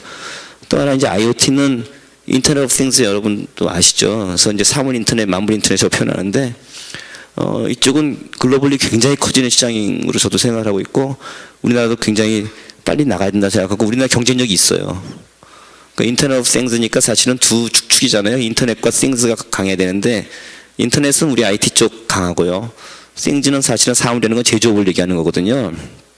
그래서 우리나라가 제조업도 IT도 다 강하잖아요. 그래서 이 두 개를 연결하는 쪽에 인더스트리 갖다 지금 굉장히 키울 수 있는데 조금 더 이제 치밀한 그런 노력이 필요하다고 생각하고요. 재밌는 얘기들 많이 있잖아요. 그래서 뭐 그 이쪽 저기 해갖고 칫솔에다가 장착해가지고 이빨 하루에 3번 닦을 때마다 그 모든 입안의 인포를 갖다가 다 축적해갖고 데이터베이스 만들어서 병원에 공급하면은 분석해가지고 지금 상태 갖다 다 해가지고 치료학적인 차원이 아니라 예방학적인 차원에서 다 진단을 하고 나올 수가 있으니까 뭐 그렇게 되면은 여기에 또 임플란트 관련된 업체도 계실지 모르지만 사실 임플란트까지 갈 필요도 없다는 거죠. 그래서 뭐 그런 거라든지 뭐 그런 거 많이 있잖아요. 지금 당뇨병 뭐 혈당 뭐 재는 거 이런 것들도 여러 가지 저기 할 수가 있고 그래서 이쪽이 앞으로 이제 클 수 있는 분야고 해외 쪽 나가는 거 그다음에 이제 이것도 좀, 이 구로 디지털 쪽에는 하드웨어 쪽이 많은가요? 어떤지 정확히 모르겠는데, 지금 우리나라 산업 구조적으로 봤을 때도 너무 지금 삼성전자 영향이라든지 이런 것들 때문에, 누군가 계산을 좀 해줘야 되는데, 하드웨어보다 소프트웨어 쪽으로 너무 많이 가 있어요. 근데 소프트웨어 쪽으로 너무 많이 가 있다는 얘기 무슨 소리냐면은, 엔트리베리어가 굉장히 낮아지고, 아까 말씀드린 제품 사이클이 짧아지고, 이런 그 리스크가 있어가지고, 그 국가 전체적으로 봤을 때 산업 구조가 굉장히 취약해지는 요소가 있습니다. 그래서, 이 부분도 좀 사실은 누군가 고민을 하고 저는 업종별로 해서도 하드웨어 쪽으로 좀 더 지원할 수 있는 쪽으로 많이 해야 된다는 생각도 좀 하고 있거든요. 왜냐하면 대표적인 게 이런 거예요. 그 전에도 한번 독일에서 와가지고 뭐 우리나라 뭐 히든 챔피언이 뭐 독일은 한 2,000개 되는데 한국도 한 300개 된다 뭐 이런 소리 떠들고 그러는데 독일의 히든 챔피언이 많은 건 여러 가지 요소가 있겠지만 걔네들은 하드웨어 비중이 굉장히 높아요. 그러니까 히든 챔피언이 많을 수밖에 없죠. 그 서플라이 체인도 굉장히 길고 이러니까 거기에 누가 뚫고 들어왔어요. 엔트리비가 굉장히 높은 거예요. 그러니까 오랫동안 갈 수 있는 구조고 우리나라는 점점 소프트웨어 쪽으로 가고 뭐 SNS 모바일 쪽으로 가게 되면 사실은 이제 그런 쪽 굉장히 취약해지는 거죠. 그래서 생각할 것들이 굉장히 많은데 그런 차에서 볼 때는 이제 하드웨어 쪽도 좀 지원을 많이 해야 된다. 하드웨어 쪽으로 하려고 하면 이게 장치 산업이 돼가지고 제가 벤처 하려고 하는 건 단위가 커서 조금 좀 애로사항이 있더라고요. 그래서 이런 거는 이를테면 이제 대출 융자하고 패키지로 한다든지 여러 가지 생각해 볼 필요가 있을 거라고 생각합니다. 이제 기업에 계시는 분들이니까 이 금융 쪽하고는 별로 특별히 좀 다를 수 있는데 사실 이제 그 기업 생태계, 투자 생태계를 보면서 제가 또 원래 또 자본시장에 쭉 오래 있던 사람이어서 이게 이제 벤처 캐피탈 쪽 시장하고 이 캐피탈 시장하고 연결될 수 있는 구조가 굉장히 많이 있어요. 근데 지금 자본시장이 다 망가져 있기 때문에 이런 쪽을 어떻게 연결하는 게 굉장히 중요하고 증권사하고 은행은 뭐 원래 CIB 모델이라 해서 뭐 은행 지출해 갖고 증권사들 많이 하고 있으니까 그런 패키지로 하면 되는 거고 VC 은행은 이제 여러 가지 있는데 제가 펀드 시장에 있다 보니까 지금 이게 저희 모태펀드 같은 펀드 시장이 사실 우리나라 국내 유일한 시장이에요. 근데 저는 개인적으로 이 펀드 시장이 앞으로 굉장히 커질 거라 생각을 하고 프라이빗 섹터 쪽에서 누군가가 분명히 치고 나올 거다. 근데 국민연금에 이제 담당자 얘기도 이제 앞으로 쭉 키운다 하는데 은행 쪽에서 만약에 이런 식의 투자 쪽을 지원할 때 제가 보기에는 이제 그 뭐 IFRS 뭐 여러 가지 이슈가 있어갖고 쉽지는 않지만 펀드 형태로 해갖고 만약에 자금이 들어오면 훨씬 더 리스크를 갖다가 줄이면서 올 수 있는 그런 쪽이 있다고 생각을 해요. 굉장히 그 다이버시피케이션 이펙트가 있고 또 지금 한국 전체를 볼 때는 문제가 뭐냐면 자금의 얼로케이션이 잘 안 돼요. 그러니까 자금 갖고 있는 사람과 공급자와 수요자 간의 어떤 그런 리스크 리턴 퍼스펙티브로 봤을 때 매치가 잘 안 돼요. 뭐냐면 예컨대 돈 있는 사람들의 특징이 지금 노령자금. 그러니까 완전 리스크 어버터. 근데 한국이 지금 경제적으로 필요한 거는 리스크 테이크가 필요한 거거든요, 지금. 성장 동력을 만들어내려고 하면. 근데 그런 자금의 어떤 그런 매치가 전혀 안 되고 있다. 그럼 자금을 매치시킬 수 있는 툴들, 상품을 어떻게 패키징할 거냐는 게 이제 금융권의 롤인데, 펀드 시간이 없으니까 펀드 상품 같은 것들이 그걸 매치시킬 수 있는 노령자금의 리스크 어버터를 어떻게 이 정도면 적정한 익스펙트 리턴과 리스크 갖다가 조율하면서 올 수 있는 그런 거다라고 설득을 해서 리스크 테이킹 할 수 있는 어떤 그런 시장 기업 쪽으로 오게 할 수 있는 그런 툴 중에 하나가 되겠어요. 그래서 그런 부분에 대한 고려도 좀 필요하고 저기 사회자 앉아 계시는데 죄송한데 그래도 이건 드려야죠. 저희가 이제 나중에 필요하시면 제가 자료는 드릴게요. 그래서 보시고 저희가 이제 다루고 있는 그런 그 상품들이에요. 펀드. 그래서 엔젤은 지금 창업 또는 초기 쪽에다 투자하는 거라고 제가 말씀드렸고 이건 좀 계속 키워나갈 겁니다. 저희가 지금 뭐 이제 국회의원들이 발의해가지고 그 들어오는 그런 돈들이어서 이거는 이제 엔젤 투자자가 들어오게 되면 저희가 이제 같이 매치해서 투자를 해주는 거예요. 1대1로 매치를 해주고 제도종 같은 경우는 저희 1대2로 매치를 해줘요. 엔젤이 1을 가져오면 저희가 2를 줘요. 돈은 꽤 많이 드리는 건 아니에요. 맥시멈 합쳐서 6억이니까. 그 다음에 창업 초기 쪽 다루는 그런 조합수가 저렇게 돼 있고 저희가 이제 평균적으로 봤을 때 저희가 총치적으로 1년에 예산으로 한 5천억을 쏴서 매칭으로 해서 한 1조 한 4, 5천억 갖다가 만든다. 펀드로. 그러면 한 3분의 1 정도는 창업 초기 쪽에다가 투자하려고 합니다. 그러니까 그거 참조하시고요. 부품 소재, 특허 뭐 이런 부분 옛날부터 계속 있었는데 크지는 않고요. 그러니까 일자리 창출은 이제 계속 저희가 만들어 나갈 거고 특히 일자리 창출은 뭐 국민연금이라든지 정치금융공사랑도 한번 했고 좀 큰 데랑 그렇게 지금 저희가 하고요. 있어요. 쭉 보시면 되고요.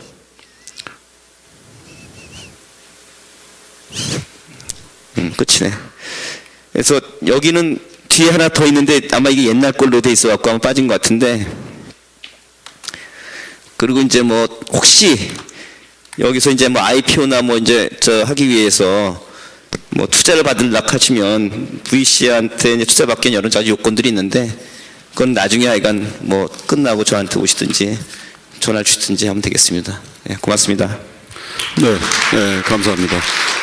모두에도 잠깐 언급하셨는데 시작하기 전에 좀 컨디션이 특히 이제 목 상태가 안 좋아서 염려를 많이 하셨는데 그럼에도 불구하고 아주 열정적으로 또 설명해 주시는 우리 정유신 대표께 다시 한번 큰 박수 부탁드리겠습니다. 저기 내려가시기 전에 혹시 질문 있으신지 한번 여쭤볼게요. 예, 뭐 한두 분 정도 혹시 질문 있으시면 받고 하겠습니다. 네, 저쪽 마이크 좀 부탁드리겠습니다.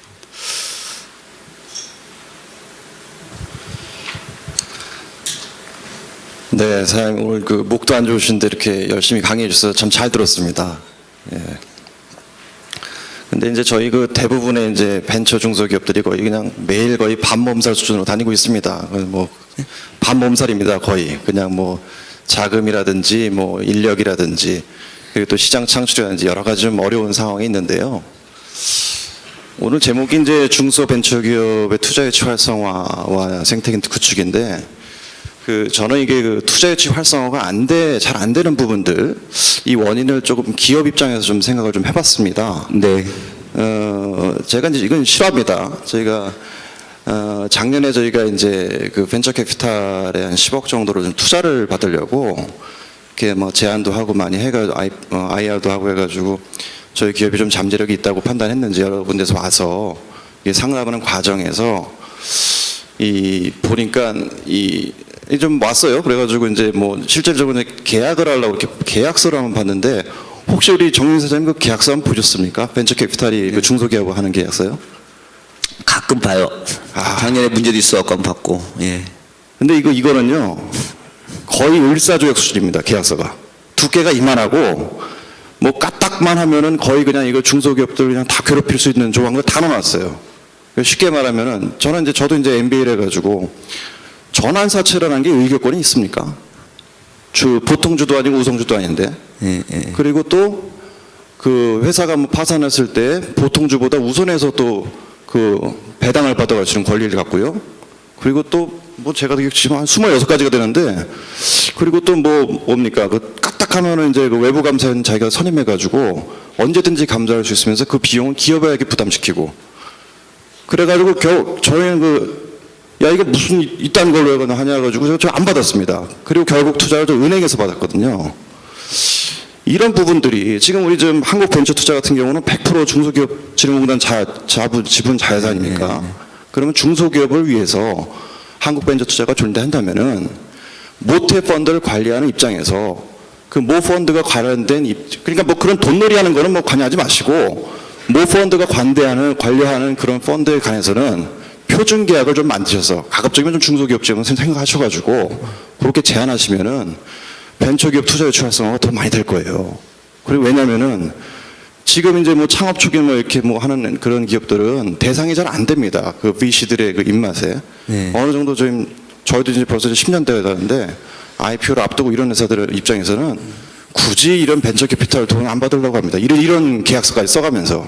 그러니까 단언컨대 저는 이런 부분에 대해서 표준 계약서 정도 만드셔가지고 우리 모태 펀드가 하는 펀드에서는 이 정도 계약서에서 계약을 해라. 이렇게 해야지. 아니 무슨 말이죠. 제가 우연찮게 또 그 카카오톡 그 투자하는 그 계약을 한번 좀 들어봤어요. 그거 어떻게 하냐. 저는 우리 회사가 많이 부족해서 그런 줄 알았더니 이건 표준 계약이라고 하고 카카오톡 투자하는 데들은 거의 그냥 법적인 요건만 준수하고 지분 좀 주세요 이렇게 해가지고 거의 빌빌 기듯이 해서 투자를 했답니다. 이게 양극화거든요. 이게 물론 돈놀이 얘기겠지만 이런 부분에 있어가지고 진짜 우리 그 자금이 필요하고 이런 벤처기업들의 투자 활성화가 되고 저변을 확대시키려면은 계약서 자체가 이게 무슨 너무 불공정하게 돼 있어요. 그러니까 그런 부분들을 조금 어느 정도 표준 약관을 제시하셔서 이렇게 좀 해달라. 이렇게 좀 제발 좀 강국 좀 부탁드리겠습니다. 그러니까 이제 뭐 제가 이제 다시 한번 보겠지만 대략 돼 있는 걸로 저는 알고 있고요. 그렇다고 이제 그 세세한 계약 뭐 이런 까지 다 저희가 조절할 수는 없고 큰 틀은 이제 만드는 걸로 제가 알고 있는데 또 하나 이제 이런 건 있는 것 같아요. 그러니까 아까 전환사채 요건 그런 건 사실은 좀 잘못된 거라 생각하고 다른 부분들은 그러니까 이제 뭐 저희도 이제 여러 가지 생각을 해봐야 되는데 이제 외국 그 VC 같은 경우에도 사실 굉장히 복잡해요. 그럼 나중에 한번 보세요. 굉장히 복잡하고, 그러니까 그건 이제 투자자 입장이라는 게 또 있어가지고 단순한 건 아니고 온갖 툴들이 다 있고요. 단지 이제 그런 것들을 서로 어떤 관계로 해갖고 서로 매치가 되느냐는 게 더 중요한 것 같아요. 그러니까 이를테면 그러니까 정부 시장 실패 영역 또는 취한 영역에서 정부 자금이 들어가 있는 쪽에서 이제 그런 걸 만들어내는 건 지금 말씀하신 건 맞고요. 가능하면 그런 표준. 그렇다고 해서 그걸 디테일하게 모두 다 규정할 수는 없습니다. 아마 정부 쪽에 들어가는 걸 하더라도. 또 하나는 시장 자체가 빨리 커져가지고 제가 아까 이제 벤처 캐피탈 마켓 시장에 좀 바이어스 마켓이라고 했잖아요. 좀 그런 게 균형을 맞춰주는 게 굉장히 중요하죠. 그래서 시장이 커지면 당연히 지금 우리 사장님 같은 그런 괜찮은 기업들 같은 경우에 줄 서서 돈을 주겠다는 일이 많이 생길 거 아니겠어요. 그런 그 시장의 수요 공급의 관계를 통해 가지고 제가 보기에는 좀 더 좋은 조건으로 올 수 있도록 유도하는 것이 좀 더 바람직하다. 그렇게 생각하고, 그러니까 하나는 정부 차원에서 지금 말씀하신 대로 그런 나름대로 어떤 표준화된 그런 것 갖다가 만드는 게 맞는데 저희는 그게 하고 있어요. 하고 있는데 좀 더 디테일하게 해달라 이제 그렇게 말씀하시는 걸 저는 이해를 하고, 그렇지만 이제 또 하나 중요한 거는 이쪽 시장이 빨리 커져가지고 예컨대 자금이 굉장히 적을 때에는 위에 10%밖에 못 가잖아요. 근데 그게 정도 자금이 시장이 커져가지고 가면 윗단에 20% 30%까지 가기 때문에 그런 쪽까지 가게 되면 그런 통해서 서로의 그 조건을 갖다 조율할 수 있는 게 맞다라고 생각하는 거죠. 그런 정도로 사실은 제가 보기에는 시장 자체가 작은 거예요. 그래서 지금 말씀하신 건 맞고, 그렇지만 이제 시장 자체를 빨리 키우는 게 저는 오히려 더 느끼는 게 시장 자체 더 빨리 키워야 된다. 근데 키우려고 하면 결국 뭐냐, 왜 그러면 그런 쪽으로 좀 좋은 기업들이 많은데 왜 안 커졌냐? 안 커지게 한 요건들이 있었다는 거죠. 이를테면 생태계상으로 봤을 때 투자 생태계상으로 툴들이 다양하지 않고, 중간에 회수할 수 있는 그런 시장이 마련되어 있지 않았고, 그죠?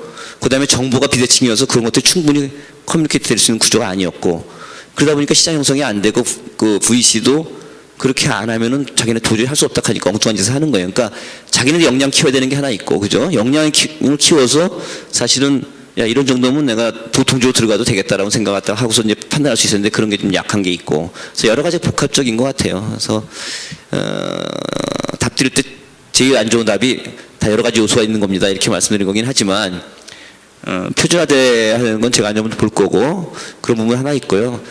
시장을 좀 더 빨리 키워야 되는데, 이제 키우려고 하면 그냥 키우자 해서 뭐 정부 돈 막 갖다 박는 게 키워지는 건 아닌 거고, 생태계상으로 아까 좀 빈 공간들 있잖아요. 그런 부분들 갖다 빨리 좀 확충을 시켜서, 그러니까 코넥스 시장이 제대로 성공을 해야 되고, 그 다음에 또 M&A 시장이나 이런 것들이 좀 제대로 만들어지고 해야 된다는 생각을 더 강하게 갖게 돼요. 그렇게 되면 그 투자하는 사람들도 야, 내가 넣어가지고 옛날 같으면은 이거 IPO 안 가면 도저히 안 되는 그런 구조. 뭐 이런 구조라면은 죽으나 사나 이제 확률 높이기 위해서 온갖 짓을 하는 거예요. 근데 이제 그런 게 아니라 중간에 회수될 수 있는 다른 툴들이 있고 이렇게 되면 그런 엉뚱한 짓이나 무식한 짓을 안 하게 되는 거죠. 그래서 이제 그런 툴들 마련하는 거하고, 그다음 시장 자체 커져서 돈 대주겠다는 사람들이 또 많아져야 되는 거고. 그래서 사장님 같이 저기 하면 그래? 너네 아니면 나 딴 데서 한다. 그러지 마십시오. 제가 다시 또 조정해서 다시 오겠습니다. 이제 이런 구조가 좀 돼야 되는 거고, 그래서 그런 부분들이 다 존재하는 것 같아요. 그래서 하여간 그런 식으로 노력을 하겠습니다. 또 한 분 있으시면. 네. 감사합니다. 다음 일정이 좀 있어서 일단 그 질의응답하고 혹시 필요하신 분 있으면 아마 따로 또 얘기 나누셔도 될 것 같습니다. 네, 고맙습니다. 네, 예. 수고하시는 우리가 정신 대표님께 다시 한번 고맙습니다.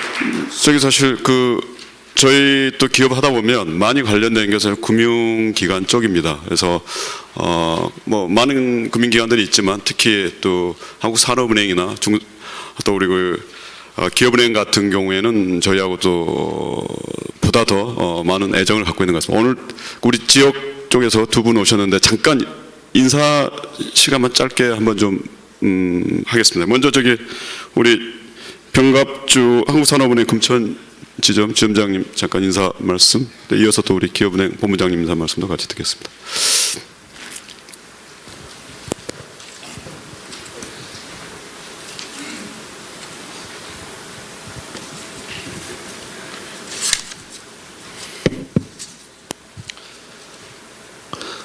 예, 반갑습니다. 산업은행 금천지점장 병갑주입니다. 어제 사실은 여기 그 금천지구에 중소기업 사장님들 몇 분하고 저희 이제 자문을 좀 얻기 위해서 뭐 다차를 잠깐 하면서 말씀을 좀 나눴는데, 산업은행이 이제 이 지구에 있는지 몰랐다고 그러시더라고요. 그래서 굉장히 아직 존재감은 많이 피부로 와닿지 않는 것 같습니다. 저희가 거래처가 지금 한 6,000개 정도 되는데 한 4,000개가 아마 중소기업이랍니다. 아마 전체 그 비중으로 보면 크지 않아서 피부로 와닿는 게 아마 적은 것 같습니다. 저희가 뭐 그동안에 이제 민영화 전 정부에서 추진하던 그 민영화가 다시 폐기되고, 민영화 정책이 금년 내 정부 들어서 신정부 들어서 다시 정책 금융기관으로 회귀하는 아마 그런 정책이 지금 아마 진행되고 있는 것으로 알고 있습니다. 물론 뭐 민영화나 뭐 민영화를 하지 않던 큰 정책에 저희 뭐 은행 영업 자체는 큰 틀에서 벗어나지 않습니다만은 저희들이 중소기업, 대기업, 일반적인 모든 토탈 금융을 다 하는 그런 정책 금융기관으로 보시면 될 것 같습니다. 물론 뭐 정책금융으로서 뭐 아까 그 한국 그 모태펀드와 같이 이제 그 벤처 생태계 구축을 위한 저희도 이제 LP로 참여하는 그런 정책금융의 역할도 하고 있고, 그 다음에 기술금융을 중심으로 하는 이제 정말 기술력 좋은 초기 기업에 대한 이런 쪽에 기술금융을 전담하는 기술금융부가 있습니다. 그리고 또 뭐 벤처 스타트업부터 벤처 투자를 하는 그런 벤처금융부도 있고, 그러니까 정책금융기관에 이런 정책금융기관은 그 모든 요소를 갖추고 있다고 보시면 될 것 같고, 그 중에서 저희 지점은 뭐 저희 그 KDB가 전부 하는 모든 토탈 금융을 지점에서도 다 할 수 있다. 그렇게 생각하시면 될 것 같습니다. 물론 뭐 저희 지점에서도 투자를 해가지고 어느 정도 기업이 성장하고 공장을 이렇게 짓고 싶다 했을 때 시설 자금을 지원해주고, 그 다음에 시설이 이제 완공되면 운전 자금이 필요하겠죠. 그런데 운전 자금은 뭐 반드시 저희들은 이제 필수적으로 지원하는, 그 운전 자금에서는 뭐 무역금융이나 거기에 수반되는 보정 뭐 이런 게 다 수반되겠, 모든 저 금융을 다 취급한다고 보면 되겠죠. 근데 최근에 저희들이 이제 그 로드맵이 기술력 있는 잠재 성장 있는 기업을 발굴해가지고 대기업, 소위 말하는 이제 중견기업화하는 중견기업이 될 때까지 지원하는 그런 로드맵을 가지고 있다고 보시면 될 것 같습니다. 뭐 여튼 제가 좀 오늘 이 많은 열기가 대단하신데 잠시 시간을 내주셔가지고 인사를 잠시나마 드리게 된 점 정말 감사드리고, 앞으로 자주 좀 참석해가지고 좋은 어떤 기회를 만들 수 있는지 그런 것도 고민해 보겠습니다. 예, 감사합니다. 네, 감사합니다. 네, 이어서 우리 그 조은석 기업은행 남부지역 본부장 저희가 다음 일정이 하나 더 있기 때문에 좀 짧게 인사 말씀 부탁드리겠습니다. 예, 반갑습니다. 기업은행에서 구로 디지털 단지하고 가산 디지털 단지를 맡고 있는 남부지역본부 조헌수 본부장입니다. 반갑습니다. 우선 제가 아까 우리 벤처 투자 정 대표님 말씀 잘 하셨는데요. 제가 기업은행 30년 딱 근무했는데, 제가 본점 있을 때 투자금융부장을 한 3년 했습니다. 그래서 현재 벤처 투자는 모태펀드하고 국내 은행에서는 유일하게 저희들 기업은행, 중소기업은 그렇습니다. 중소기업은 저희들 기업은행 하나밖에 없습니다. 근데 이제 생각만큼 이렇게 홍보가 잘 안 된 것 같고요. 어쨌든 우리 여기 이제 사장님들이 만약에 매출 증대가 돼서 뭐 공장을 사거나 뭐 설비를 구입하거나 또 운전자가 필요할 때 자금 조달은 방법이 두 가지잖아요. 그죠? 첫 번째 은행 대출 받는 거고, 두 번째는 여기 오늘 했는 벤처 투자인데, 투자가 왜 좋겠습니까? 이자 안 내잖아요. 그죠? 이자 안 내고 대출에 이자 안 내면 어떻게 됩니까? 신불자 걸리잖아요. 투자는 신불자 걸릴 일도 없고, 다만 이제 그렇기 때문에 투자에 대해서는 모랄 해저드 문제가 자꾸 나오기 때문에 은행에서도 굉장히 좀 부담감이 있습니다. 그래서 대출은 매달 이렇게 이자가 꼬박꼬박 들어와서 저희들 은행은 월급도 주고 하지만, 투자는 아까 우리 대표님 말씀하신 대로 IPO 하든지 M&A 매각하든지 구주 매각하든지 그 외에는 우리가 은행에서 회수를 할 수가 없잖아요. 현재 우리 대한민국 은행 보면 뭐 국민은행도 일반 시중은행은 외국인 지분이 다 60% 70%잖아요. 위에서 만약에 뭐 북한에서 뭐 김정일 미사일 쏜다고 하면 내가 미국 사람이라도 주식 빨리 파고 도망가야 되기 때문에 일반 시중은행은 1년 이상 자금 지원을 할 수가 없어요. 그래서 아까 우리 산업은행 지점장 말씀하셨지만, 우리 중소기업에서 이렇게 설비 투자를 한다든지 이렇게 중장기 자금이 필요하시면 저희들 기업은행이나 산업은행을 적극 활용하시는 게 저는 제일 좋지 않나, 예, 그렇게 생각되고요. 그 다음에 저는 가끔가다 이렇게 우리 사장님이 욕심이 너무 많은 것 같습니다. 우리 은행 지점장도 사실 벤처 투자에서 기업 가치라든지 전환사채 시비라든지 비따블 은행 지임장 중에 아는 사람 거의 없습니다. 제가 시아공단에 이쪽 구로동에 지임장 잠깐 한번 했었는데 투자금융부장 출신이라서 저는 아주 영업이 쉬웠습니다. 사실 은행 지임장한테 내가 투자하고 싶은데 투자할 수 있냐 물어보면 아는 사람 거의 없습니다. 왜냐하면 기업 자체를 잘 안 배우고 은행 지임장이 보통 보면 이렇게 담보 잡고 아니면 보증서 담보 대출하지 기업 가치에서 이게 우리가 주식 가치를 뭐 5배, 10배 이렇게 잘 모르잖아요. 그래서 저는 우리 오히려 사장님 이렇게 말씀드리고 싶어요. 우리 사장님은 영업하고 그다음에 기술 개발하고 생산이 제일 중요하지 않나 저는 그렇게 생각되고요.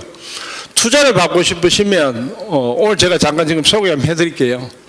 은행 지임장님 중에 똑똑한 한 분을 멘토를 딱 정하세요. 멘토를 정해서 뭐든지 전문가한테 물어보십시오. 지임장 우리 사장님께서 언제 제가 벤처 투자 이거 공부하고 뭐 전화하고 언제 묻겠습니까?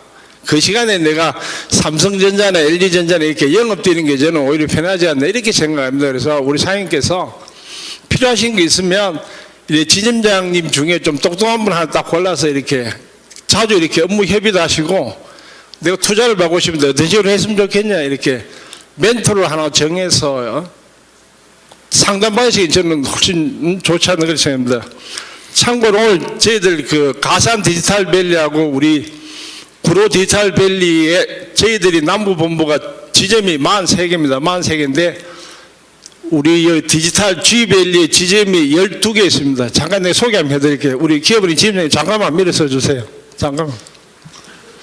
예, 오늘 우리 12분 다 참석했습니다. 그래서 가산 디지털밸리 7분 지점이 7개 있고요. 우리 구로 디지털에 5개 있으니까 혹시 우리 사인 필요하시면 우리 기업은행 언제라도 오시면 우리 벤처 투자 바로 상담해 드릴 테니까 너무 이렇게 독학하지 마시고요. 우리 지임장님 찾아오셔갖고 상담해 줬으면 좋겠습니다. 자, 우리 지임장님 경례. 네네. 예, 고맙습니다. 그리고요, 저희들 금년도 우리 기업은행에서 신문에 보셨겠지만 잠깐만 소개해 드리고 갈게요. 저희들 금년도에 중소기업 지원 방향이 이렇습니다. 아까 여기 나온 대로 창조경제 육성을 위해서 저희들이 신기술, 벤처 창업기업, 그 다음에 부품 소재 전통적인 기술 요구수 기업, 그 다음에 문화 콘텐츠 등 애니메이션 등의 총 저희들 40조 원 정도 공급할 예정으로 있고요. 저희들 남부본부는 현재 기업 대출 잔액이 9조 원입니다. 9조 원이라서 우리 G밸리의 중소기업 사장님께서 자금 지원 요청하시면 그 정도는 충분히 커버하고도 남으니까요. 언제라도 필요하시면 저희들이 기업은행 많이 찾아줘서 고맙겠습니다. 자, 이상입니다. 반갑습니다. 네. 갈 게 아직 좀 남아 있어서 바로 이어가겠습니다. 우리 중소기업들 일하고 학습을 병행하는 데 대한 제도가 이게 지금 시행 예정 중에 있습니다. 여기 오늘 한국산업인력공단 남부지사 이종만 센터장께서 여기에 대한 설명을 좀 해주시겠습니다. 제가 시간을 좀 많이 좀 뺏었는데, 좀 압축하셔서 좀 말씀해 주시면 감사하겠습니다. 네네네, 감사합니다. 이른 아침 시간에 기업 활동과 여러 가지로 대내외적으로 경영 환경에 굉장히 바쁘신데도 불구하고 저희 산업인력공단 사업에 관심을 가져주셔서 대단히 감사하다는 말씀드립니다. 어떻게 보면 이거는 CEO 여러분들의 잊었던 권리를 찾아가시는 시간으로 이해해 주시면 좋겠습니다. 다 CEO 여러분들이 투자하신 그 돈을 회수해가 간다 이렇게 생각하시고 저 안내를 들어주시면 좋겠습니다. 시간이 많이 지난 관계로 가능하면 최대한 짧게 하겠습니다. 생략하겠습니다. 저희들 관할구역은 지금 강서구를 비롯해서 구로금천 7개 관할구역을 담당하고 있습니다. 이 사업의 개요는 아시겠지만은 기업에 필요한 인력을 기업 스스로 조기에 채용해서 학교라든지 교육기관과 협의해서 장기적인 교육 플랜을 가지고 근로자를 해당 기업에 인재로 육성하고자 하는데 목적을 두고 거기에 소요되는 모든 비용은 국가에서 전액 지원을 하고 있습니다.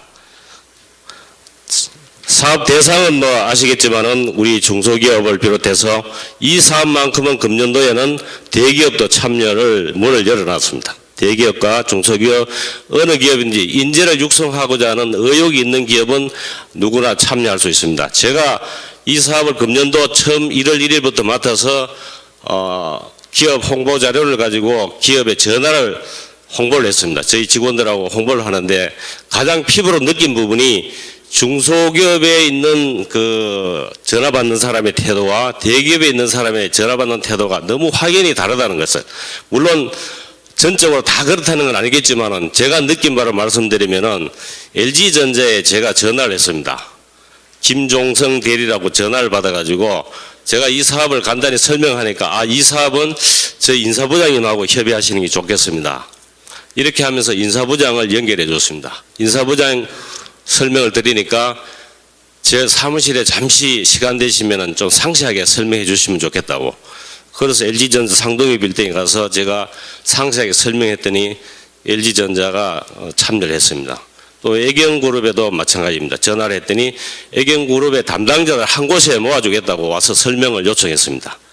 그런데 중소기업에 전화하면은 주로 담당자들이 전화를 받아서 CEO분들에게 연락이 안 되는, 연결이 안 되는 그런 현상을 절실히 느꼈습니다. 왜냐하면은 전화 받아가지고 가능하면 빨리 끊게 유도하든 아니면은 자료를 우편이나 메일로 보내주면 좋겠다. 그걸로 끝입니다. 그래서 그 CEO한테 어떤 다른 경로를 통해 가지고 연락해서 만나서 말씀드려보면은 전혀 들은 바가 없다고 얘기를 들었습니다. 그래서 기업의 어떤 자기 마인드를 여는 그런 마음 자세가 중소기업과 대기업의 어떤 그런 차이를 저는 느꼈는데 뭐 다 그렇다는 건 아니겠지만은 이 사업을 처음 시작하면서 저는 많이 느꼈습니다.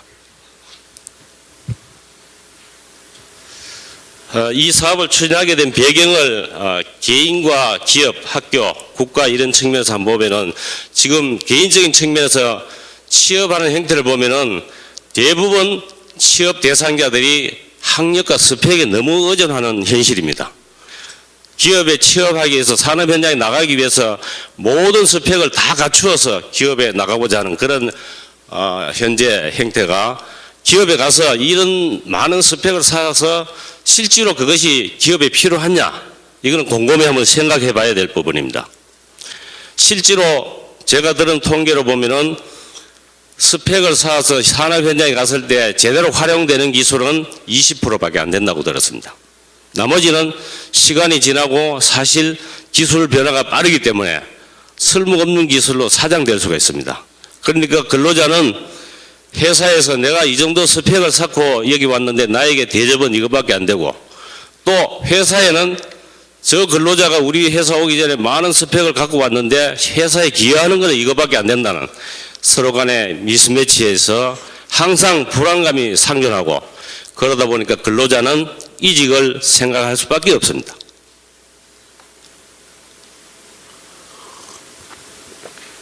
학교는 또 어떻습니까? 학교는 교육부의 지침이라든지 훈련 기준에 따라서 그 과정을 성실히 수행해야 졸업장과 학위를 줄 수 있습니다. 그러다 보니까 산업 현장에 변화된 이런 빠른 기술들을 반영할 기회가 없습니다.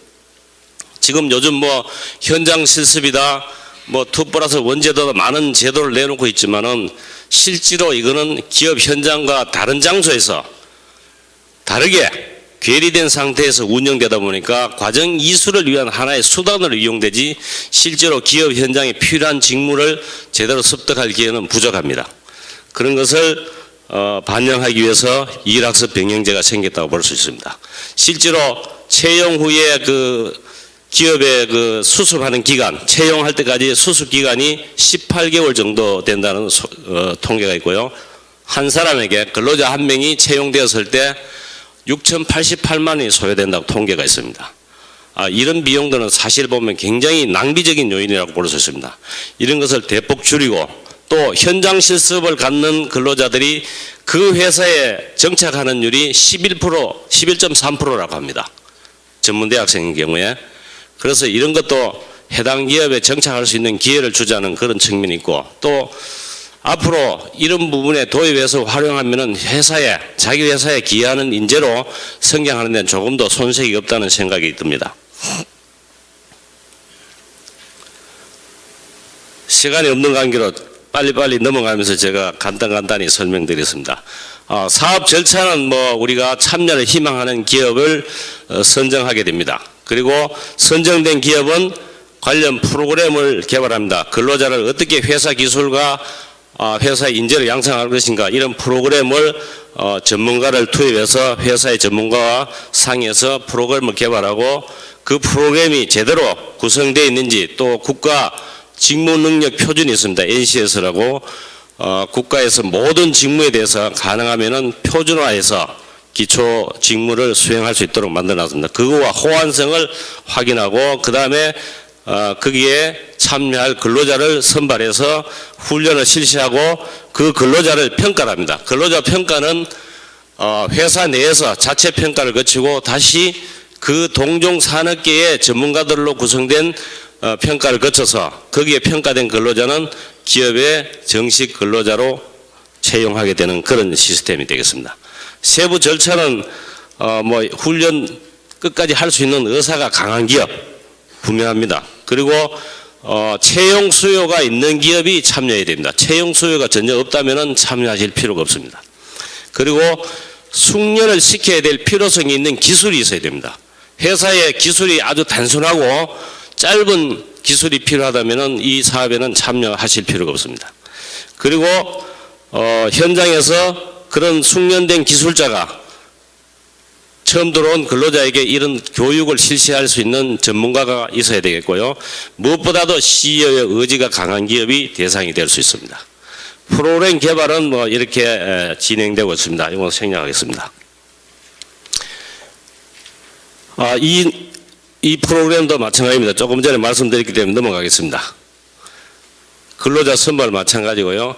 훈련을 실시하게 되면은 현재 훈련 비용으로 각 현장 훈련과 현장 외 훈련 두 가지로 나누어 볼 수 있는데, 모든 훈련을 기업 내에서 다 소화 못하기 때문에 일정 부분은 또 기업 외에 다른 전문 교육기관이든지 전문 기술을 가지고 있는 어떤 훈련기관 이런 곳에 위탁을 해서 교육을 실시하고, 또 나머지 부분은 회사 내에서 일을 기반으로 해서 일을 수행하면서 여기에 참여하게 됩니다. 거기에 관련되는 비용을 저희들이 조정계수 표준 훈련비 단가에 3을 더해 줍니다. 그러니까 계산 산식을 보면 훈련 단가, 조정계수, 훈련 시간, 훈련 인원 이렇게 해서 훈련비가 해당 기업에 지원이 되고 있습니다. 현장 외 훈련인 경우에는 최대 훈련의 질에 따라서 5배까지 지원이 되고 있습니다. 현재 우리 사업직 위탁 훈련 표준 훈련 단가를 보면은 기계 직종을 봤을 때 시간당 한 4,500원에서 5,000원 한 사람당요. 한 사람당 한 시간당 한 5,000원 보면은 이거는 15,000원에서 최대 25,000원까지 비용이 지원된다는 그런 결론이 나옵니다. 그렇게 해서 훈련을 충실히 수행했을 때 학습 근로자는 기업 내에서 1차 평가를 거칩니다. 1차 평가를 거쳐가지고 거기서 성실하게 수행해가지고 패스한 근로자는 다시 동종업계의 전문가들로 구성된 그 평가를 거쳐서 해당 등급의 자격과 연계 내지는 또 학력과 연계될 수 있는 그런 시스템으로 가자는 것이 목적입니다. 그렇게 해서 기업에서는 초기에 저학력 근로자라도 충분히 고졸, 대졸, 대학원졸 모든 학위를 갖춘 사람보다 우수한 인재로 기업에 기여할 수 있는 근로자로 육성할 수 있습니다. 최대 마지막에는 현장에서 정식 근로자로 활용하는 그런 시스템이 되겠습니다. 제가 강의 전문가가 아니다 보니까 말 솜씨가 좀 부족한데 너그럽게 양해해 주시면 좋겠습니다. 지금 이 사업을 참여하는 그 참여 기관들을 보면은 이 사업의 총괄적인 분은 고용노동부가 수행하고 있습니다.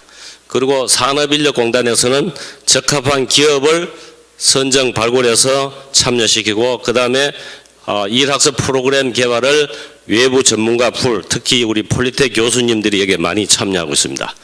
그리고 이 지원을 하고 인정을 하고 그다음에 사업의 질 관리를 위해서 인정 기준이라든지 평가 도구를 개발하고 모니터링과 사업 평가를 하고 있습니다. 또 참여 기업의 행정적, 재정적 지원을 하고 있습니다.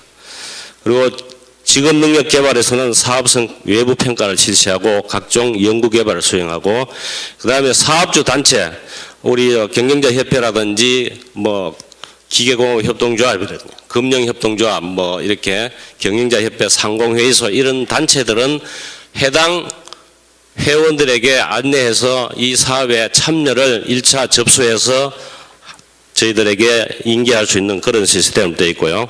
또 그 다음에 인정, 해당 직무 분야의 유사 분야이기 때문에 인정이라든지 평가에 참여하실 수가 있습니다. 여기에 참여하시게 되면은 여기에 관련되는 운영비를 일부 지원을 하고 있습니다.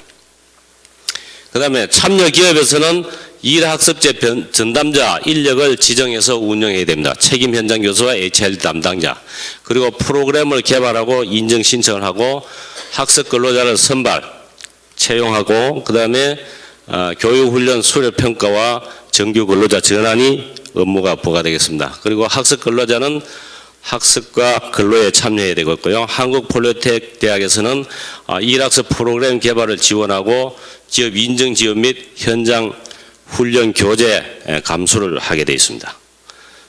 기술교육대학교도 마찬가지입니다. 참여 기업의 지원 현황을 보면은 뭐 아까 말씀드린 대로 훈련비는 직종별 표준 단가의 3배 정산 없이 지원이 되고 있습니다. 최대 훈련의 질에 따라서는 5배까지 지원이 되고요. 그 다음에 책임 현장 교사 HRD 담당자 훈련 기법이라든지 이런 업무 수행을 위해서 제반 교육을 실시할 때 기업당 100만 원 한도 내에서 지원이 되는데 아마 이거는 우리 기술교육대학교에서 수행하게 현재 되어 있습니다. 여기에 교육 참여비를 저희들이 지원되고요. 그 다음에 프로그램 개발 비용 이거는 훈련 프로그램을 NC에서 호환성 있게 개발하기 위해서 지원되는 그 외부 전문가 즉 폴리텍 교수님이라든지 외부의 이 분야의 NCS 전문가가 투입될 때 거기에 소요되는 비용을 연간 900만 원 한도 내에서 지원이 되겠습니다. 그리고 훈련 교재 제작 기업당 300만 원. 그리고 HRD 담당자 수당 기업 현장에서 이 업무를 수행하는 행정 지원자에게는 월 한 25만 원, 연간 300만 원 한도 내에서 지원자에게 지급이 되고요. 그 다음에 현장에서 학습 근로자를 지도하는 사람 이분에게 월 한 67만 원 정도 연간 800만 원의 수당이 지원되겠습니다. 그리고 금년부터는 가능하면 학습 조직화 사업이라고 저희 인력공단에서 하고 있습니다만 한 5, 6년 지나오면서 기업의 홍보가 많이 돼서 금년도에도 신청 기업이 너무 많아가 지금 탈락 기업 때문에 상당히 고민인데 이 사업은 기업에서 학습 근로자들이 회사 발전을 위해서 여러 가지 토론을 할 때 거기에 소요되는 교재라든지 강사라든지 직기라든지 비품이라든지 회식 비용이라든지 여기에 소요되는 비용을 연간 2,400만 원 한도 내에서 지원을 하고 있습니다. 그리고 또 기업의 어떤 그런 훈련 인프라가 부족할 때 20억 한도 내에서 연리 1%의 이율로 기업에 지원을 하고 있습니다.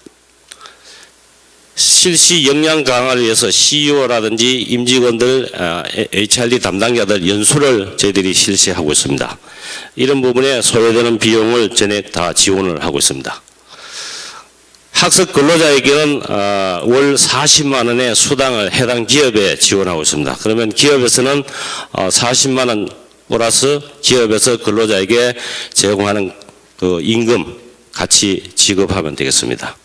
이 사업은 이제 이 수당은 근로자가 회사에 기여하는 정도가 연도가 지나갈수록 최대 이거는 6개월에서 4년까지 지원이 가능한데 참여할 때 벌써 숙련도가 높아지니까 1년에 10%씩 감액 지원하는 걸로 되어 있습니다. 이렇게 해서 저희 산업인력공단의 일학습 병행제를 간략히 설명드렸습니다. 그 단독기업형과 공동훈련센터형 두 가지가 있는데 이 부분은 뭐 참여하실 때 구체적으로 아시면 되겠습니다. 이 부분도 지금 시간이 촉박해서 지금 굉장히 제가 마음이 급해서 생략하고 넘어가겠습니다. 이 외에도 산업인력공단에서 우리 중소기업에 지원하는 여러 가지 제도가 있습니다. 능력개발 부분과 자격검증 부분, 외국인 근로자 고용 부분과 해외 취업과 해외 협력 사업, 그리고 기능장려와 기능경기 사업 등이 있습니다. 혹시라도 산업인력공단에서는 모든 부분에 중소기업의 인적 자원개발에 관한 부분은 언제든지 문의하시면 저희들이 안내해드리고 설명해드릴 준비가 되어 있습니다. 연락을 주시면 저희들 항상 찾아가서 말씀을 드리도록 하겠습니다. 지금 시간 관계상 제 말씀은 이것으로 끝내겠습니다. 대단히 감사합니다. 네, 감사합니다. 예, 바쁘게 또 설명해 주실 이종만 센터장님 다시 한번 박수 부탁드리겠습니다. 네. 예, 이제 마무리로 우리 이상선 대표께서 인사말 부탁드리겠습니다.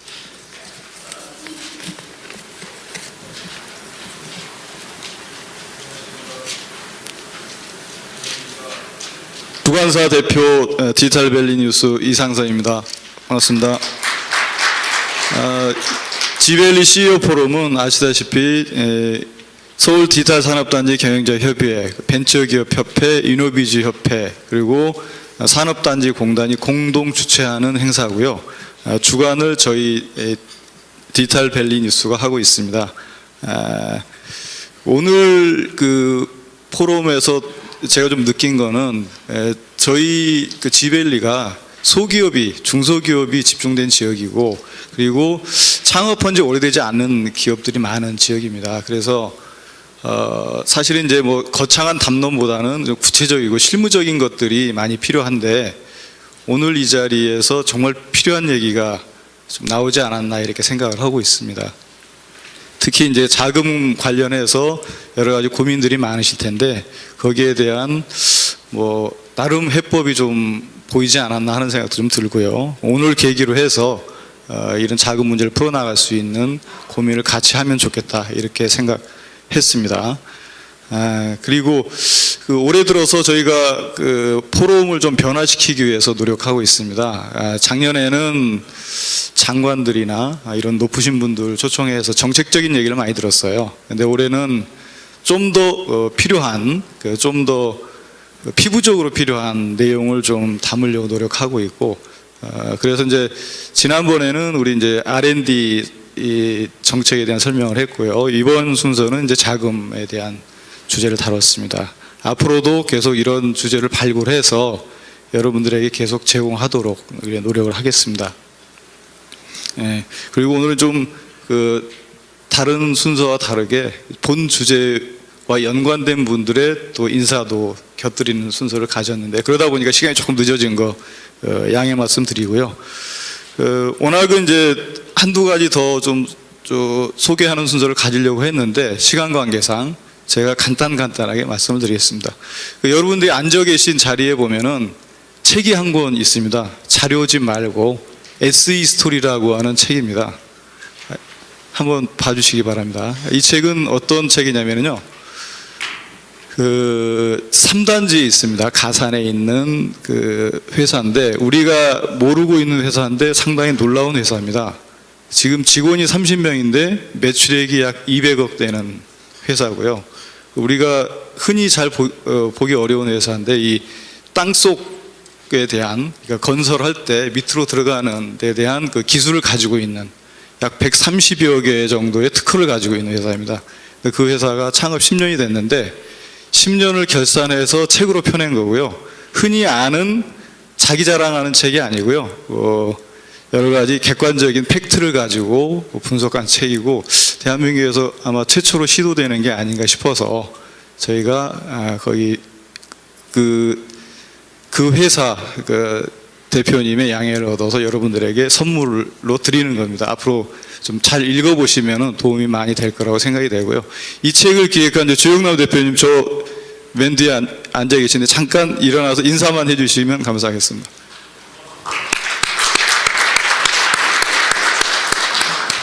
네, 그리고 최근에 지밸리 전용 폐쇄몰인데요, 다른 지역에서는 들어올 수가 없고 지밸리 전용 온라인 쇼핑몰을 저희가 오픈을 했습니다.